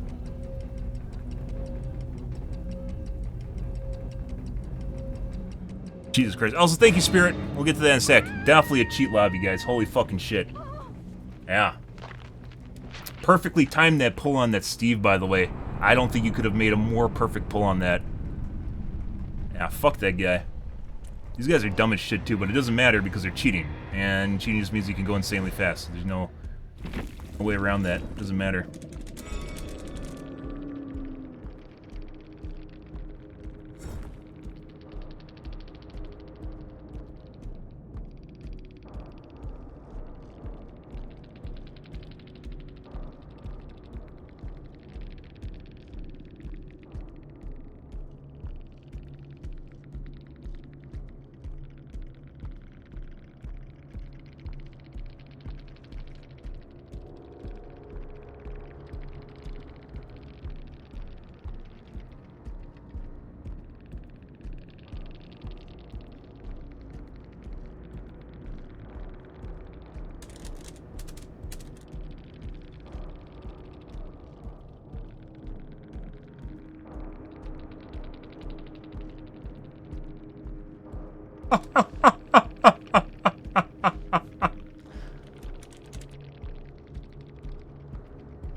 So Steve did have Unbreakable, but once again, people can change out their perks in the middle of the game. Steve, I'm very certain, was cheating. Uh-huh. Huh. 3K bad. It's not 4K, but yeah. Perfectly timed pull.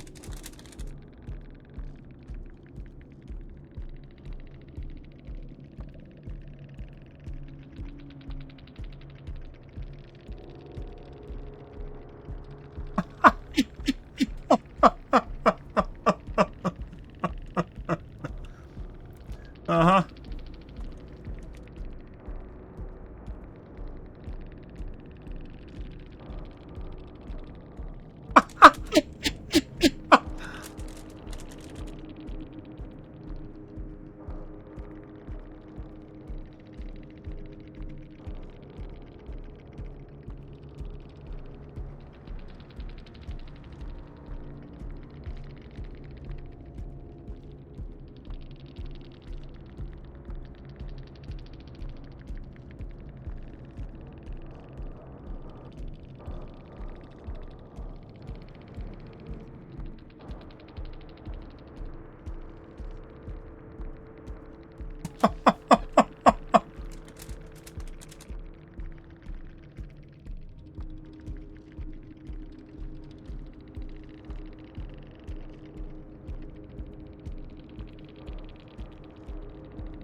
What a dumb shit. Oh. Oh, jeez. Oh, jeez, guys. Yeah, this is a fucking cheat lobby out the fucking wazoo. Holy fucking shit. What do we have? Feng? Definitely somehow Feng got away from us at the beginning. That was weird. Feng toggled later on, too. Nancy also had toggled, but also was running an auto-dead. She definitely had an auto-dead hard. There's no fucking way around that. Oh, Jesus.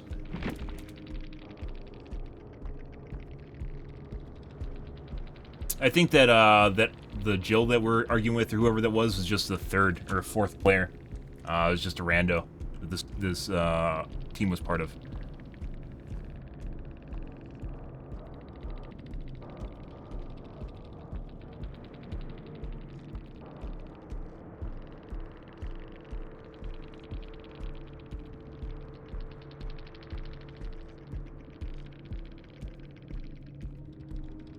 Matters. I don't think there's no mind game.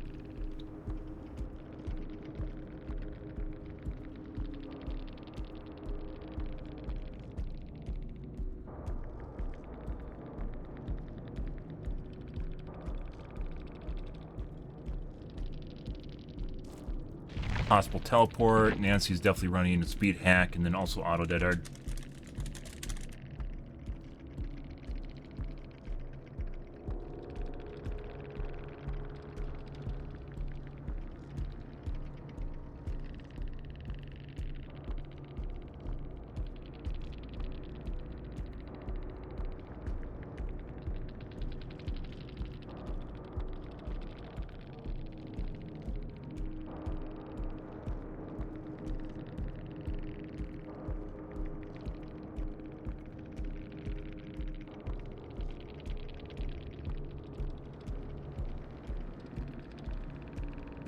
Yeah, Nancy was definitely cheating. Steve was also cheating. He was incredibly fast, spins faster than normal, too.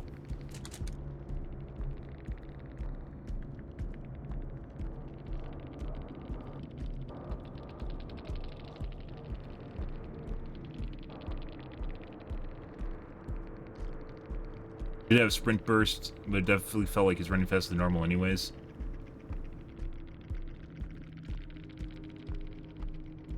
Who ran through someone? That was the game before this on Purgation, wasn't it?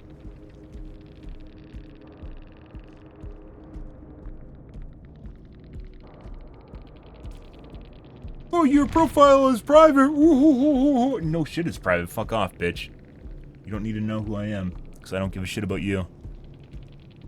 Give you something to obsess over. I think the only one that was legit here was Jill, and he was a moron.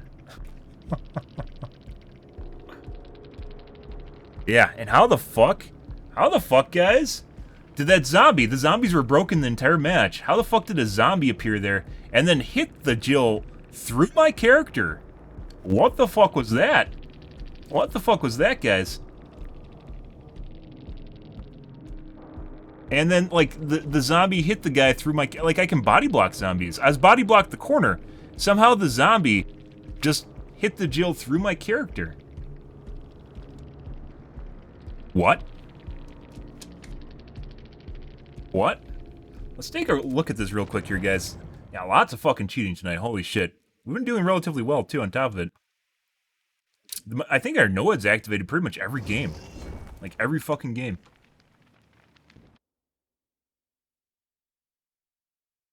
That's what happens when BHVR tightens down the MMR and then you just play against cheaters the entire night. That's what happens when BHVR... Because they apparently think that, that's the way the game should be.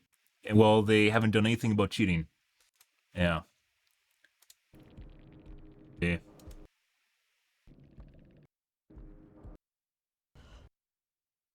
What happened with this fucking zombie? I knew she was cheating, but that's like the kicker right there is exactly what was the game. And somehow the zombie made all the way over to the corner. Good for you. Have actually, like, they don't even have an offering for it, do they? No. Our hooks just have insanely huge spread. Yeah. That hook...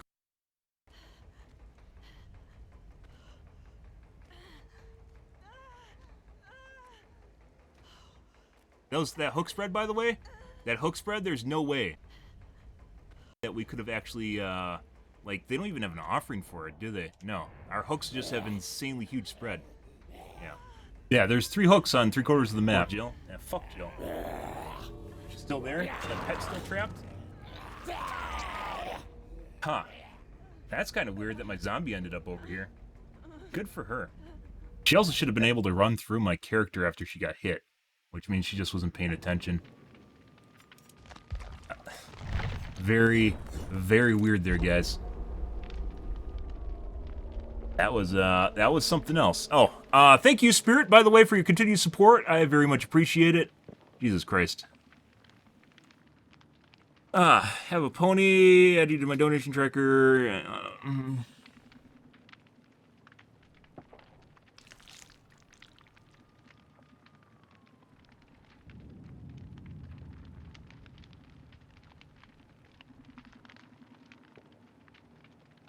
Nice. Thank you. Appreciate your long-term support, dude. God, guys, the cheating tonight is absurd. So, I was watching other people's streams, and they're definitely running into cheating, too. So it's not just me. I think BHVR tightened up MMR because they're being dumbasses, and... yeah, it's resulting in the weird-ass gameplay we get where we get these really fucking sweaty-ass fucking matches. With people that are cheating, because that's basically what high MMR is. Highest MMR, where they like... So, when we talk about tightening up the MMR, that's the range at which players can operate in your MMR range, and it feels like it's tighter than normal. Which is what happens when they crank it down. It's a pleasure? Oh my god. The pleasure's all mine. I believe is how it's supposed to go, right?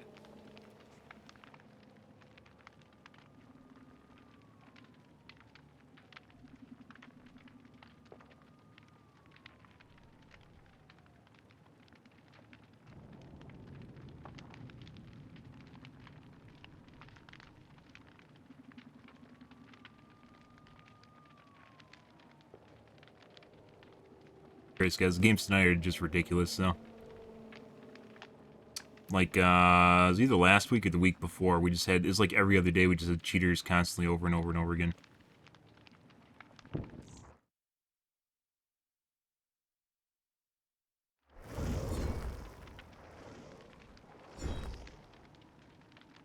Nine.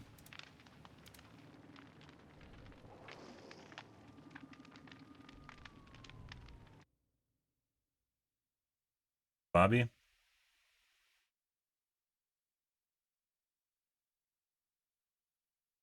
Profile.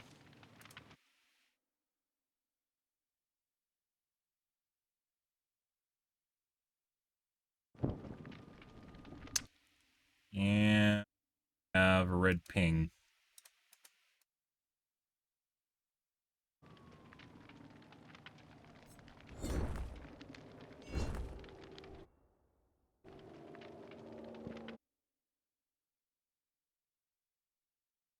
Gonna bail on this. It keeps coming back. We're gonna leave this. Why are your profile private? You can't be private. I have information I must know on your profile.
Our queue times also went to the stratosphere.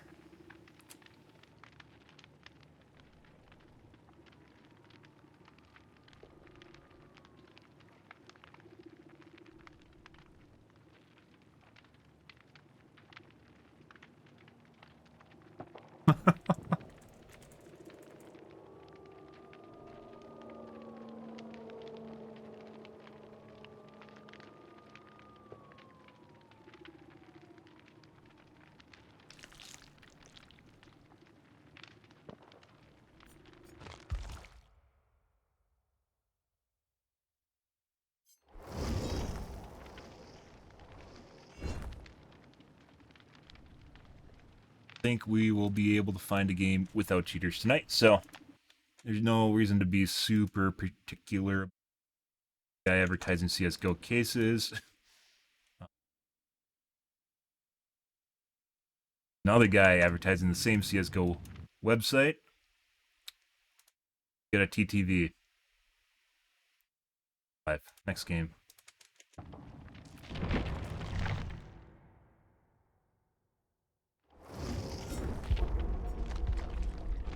Kind of weird how you get to the upper echelons of MMR and you start running into all these people with weirdly despot? Is despot the right word? Degenerate profiles.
Yep.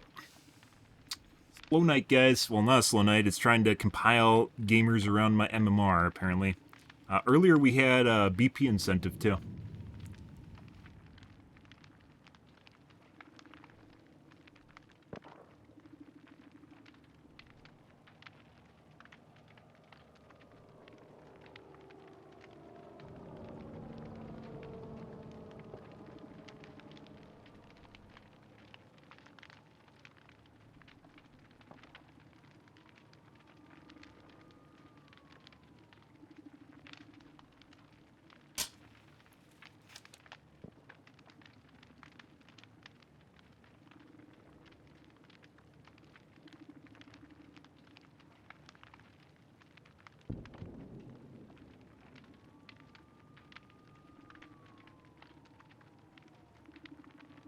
Do do do do do do do do do do do do do do do do high rank people do memer red ping and anonymous profile. Next game.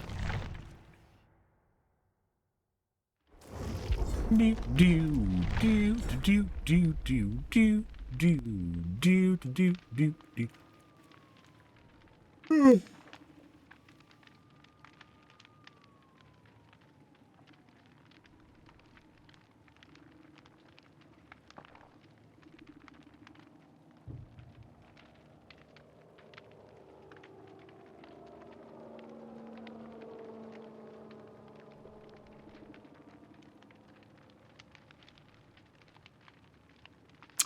Don't play privates, guys. Don't play vac bands. Don't play privates.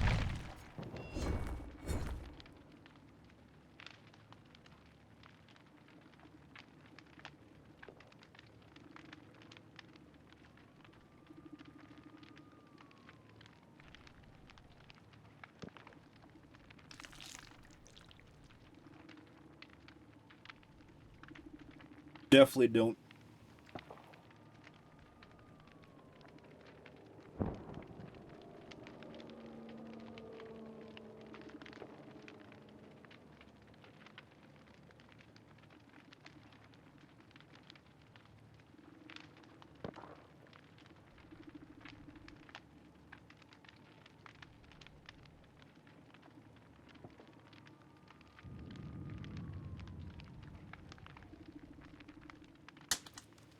Yep. Another 5 minutes for Q. Don't worry, guys.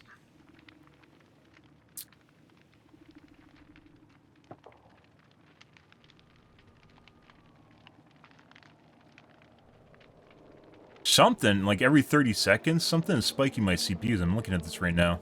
Pretty sure it's the game. There.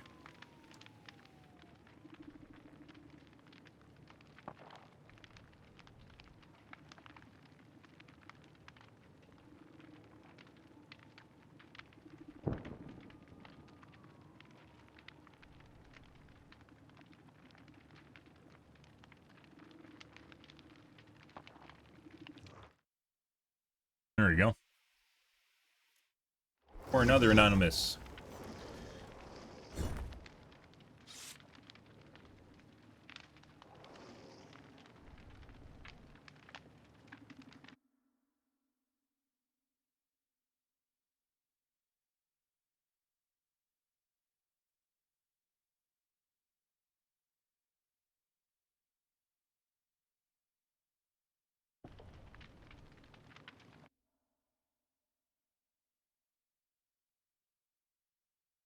All these guys have a shitload of hours tonight.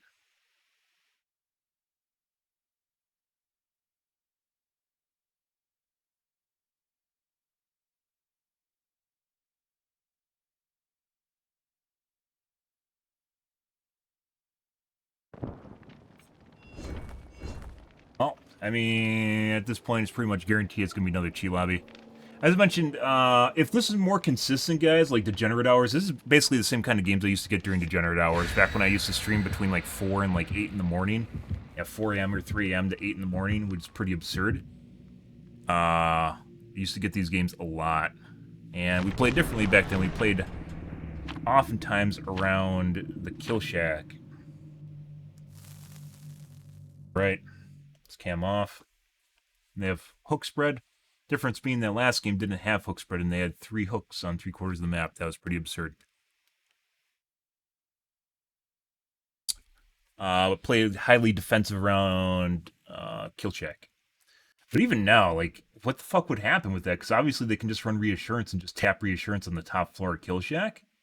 Like, you can't even do that anymore. Although for some reason reassurance doesn't seem common unless we just get people that seem to need it. Which once again, you can change out your perks in the middle of the game. Which I'm pretty sure is what happened with that Steven in the last game. I'm pretty sure he swapped out one of his perks for Unbreakable.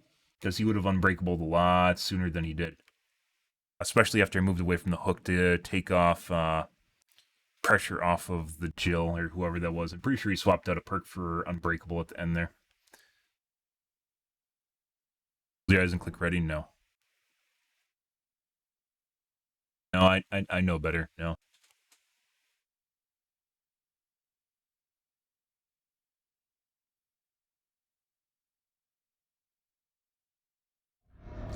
RPD? Okay.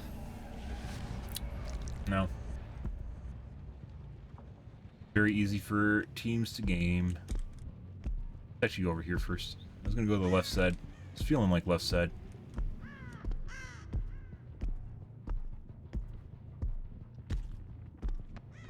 First, no. Normal so far.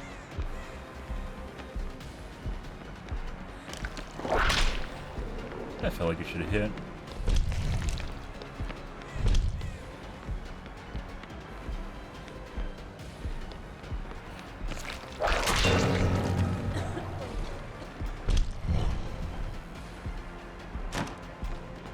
W keep. No other way around that.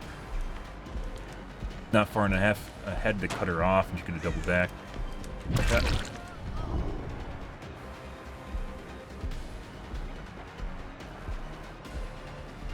Probably gonna see a pre-drop here. Erratic missing scratch marks. Erratic missing scratch marks. She's not making sound.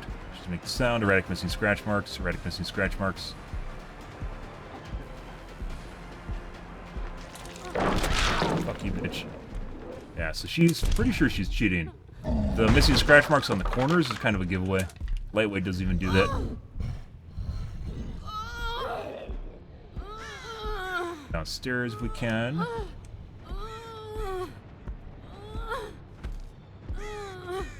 Make this? I don't know if we'll make the gen though. Unfortunately, after they change RPD, this is no longer a mini KD. It was nice when it was a mini KD. It's no longer a mini KD though. Because there's 3 ways to enter that, so. Yeah.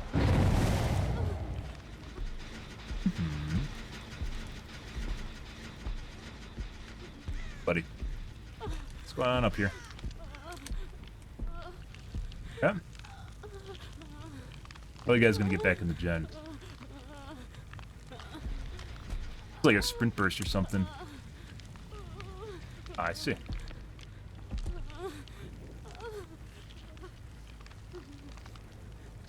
Mm-hmm.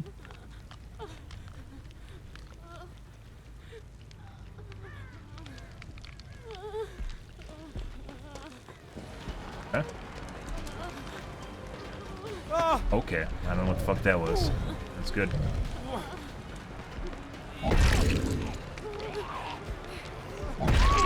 Mm-hmm.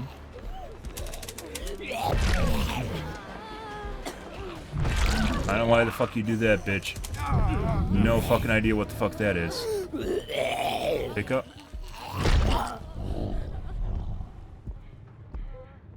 What the fuck is this shit? Wait, Anna's the one that was... What? Anna's actually my... What is this shit? Okay. Anna's my tunnel. I was like, they wouldn't do that. What the fuck is that shit? They literally picked up the wrong guy. I don't know if that's on purpose or what. I should have picked the kid out of the locker, by the way. I was completely confused. I thought someone was going to come back and immediately pick her up. That's why I went for her immediately. So.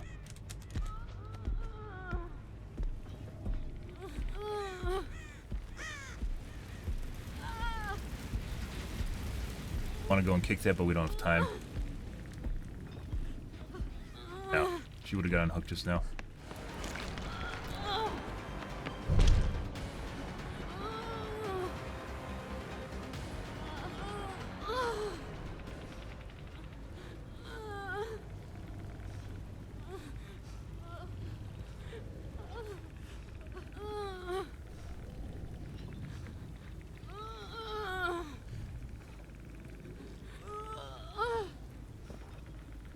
Pretty sure I heard a footstep upstairs.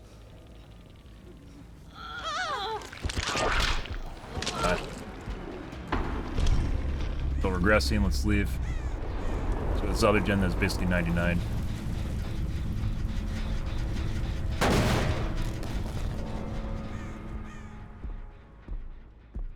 Gens to manage, bitches. I heard a gen, but there's a gen below me. Where do you think the Jake went, guys? How would you be doing this gen of all gens? I don't know. Leave.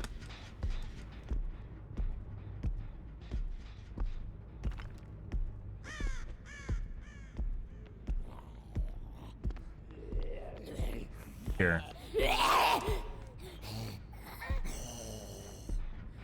Dead zombie there, so we aren't gonna leave. Maybe upstairs? Fuck, like, I'm not actually chasing him. I'm pretty sure he thinks I'm chasing him, but I'm not actually trying to chase him. I don't care. Must be on the upstairs gen on the right. Unless you want to cross back across the map, maybe? That's a Steve again.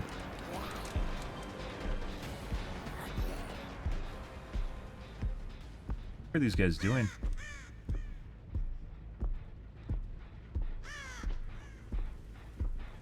What is happening here? The only gem we haven't checked is that far one. It should have popped already.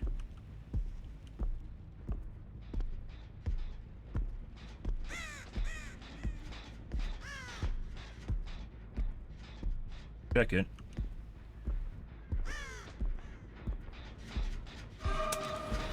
There's Ace.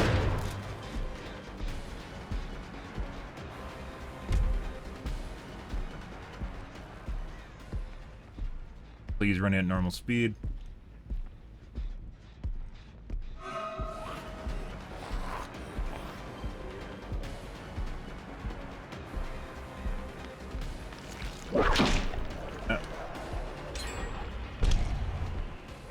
That gen had no progress on it when we went over the top of it. Yep.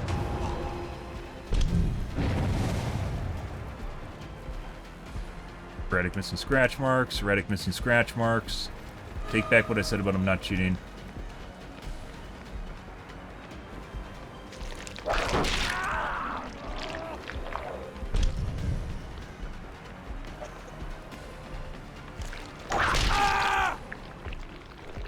That's fucking weird how fast the gen went on that side of the map. Good shit. That unfortunately was a good hook, guys. Oh, he's not wiggling. That's even better.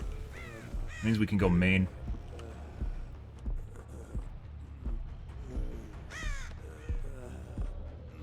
Not wiggling, Ace. I appreciate that.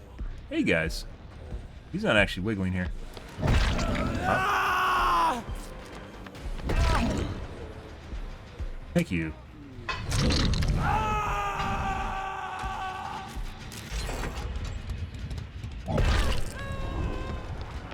No. Alright. Looking good there, guys. Looking good. Ace has to 4%. No! Jake might also have Unbreakable. We're gonna body block this. Wait for her 4% of Deliverance.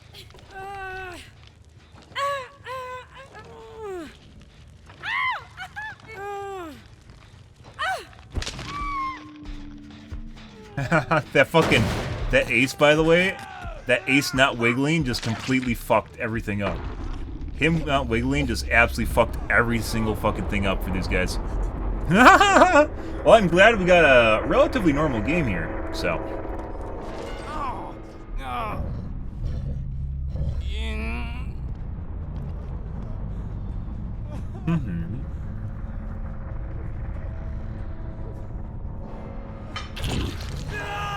I picked him up slightly too early.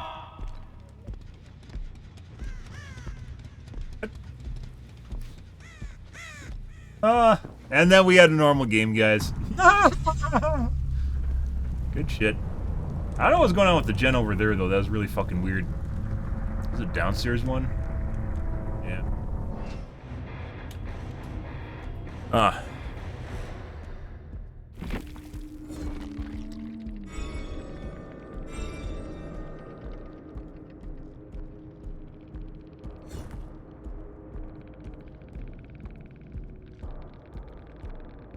Ace did have lightweight. Ada did not have lightweight.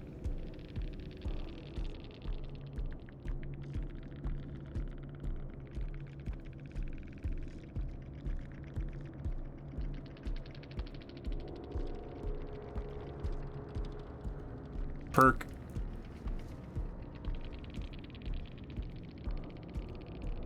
People that picked up the wrong guy. That's why it was really weird. I didn't know what the fuck was going on there. I thought they picked up my tunnel. I thought it was the Kate. It wasn't. They picked up the Ada. Or they picked up the Kate, not the Ada. That threw me through a loop there.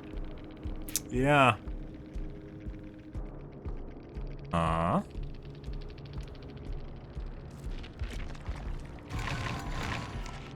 Or heals. One escape. What was that? Was it a DS? No. What was it? Escape? Oh, when I was at the hook juggling all those guys, the Jake, I think, got off my shoulder. Good. Well, that was fun, guys. Hey, guys, welcome to a normal game tonight. Wowee! Scratch marks were erratic, but otherwise it seemed relatively normal. The Ace did have lightweight, but those definitely seemed like they're very particular to the corners he was on. Like, just completely missing at certain points, and that's not normal. Yeah. Alrighty, guys. I'm out here for this evening, guys. Tomorrow will be more Dead by Daylight, so you have that to look forward to, or not to look forward to. I don't really think any of the games tonight are worth highlighting. Lots of cheat lobbies. The fucking guy camping, like, getting himself stuck in the corner is fucking hilarious, but other than that, yeah. You admit to tunneling and camping and it helping you. Yeah, no shit. It's a strategy. Use strategies to help you out. Oh, you did a pincher maneuver. It helped you out. Yeah, no shit. You use a strategy, use tactics, it helps you out. That's why you're smart. That's why you use your brain.